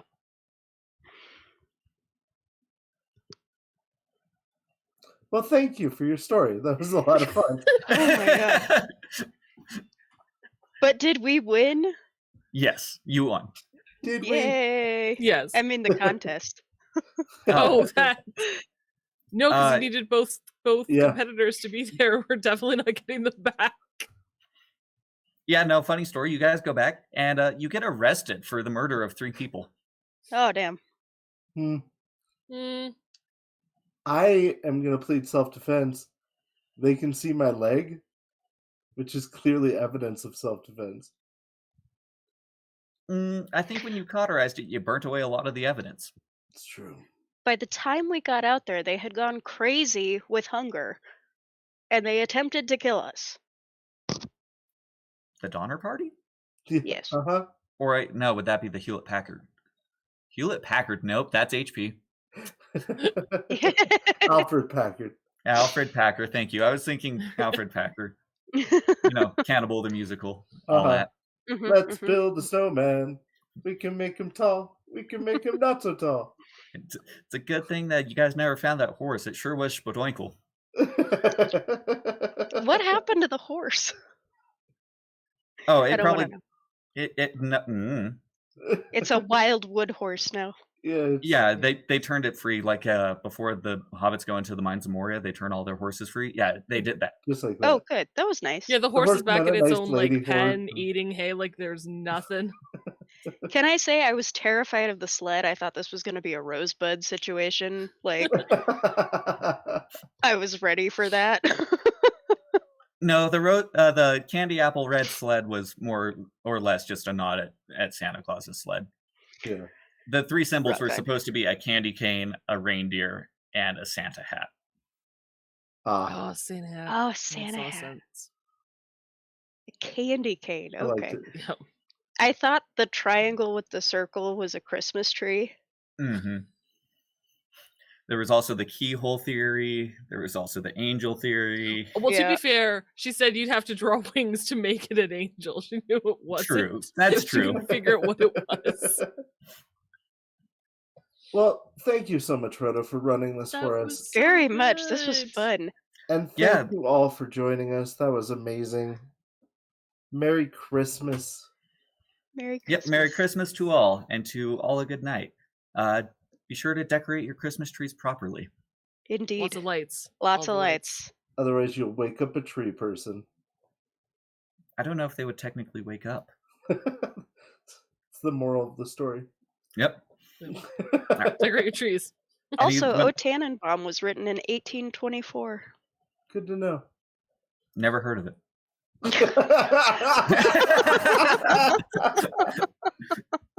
See you guys. Join us Good night. tomorrow. Bye. Good night. We love you. Bye. Merry Christmas. Merry Christmas. Happy Bye. holidays.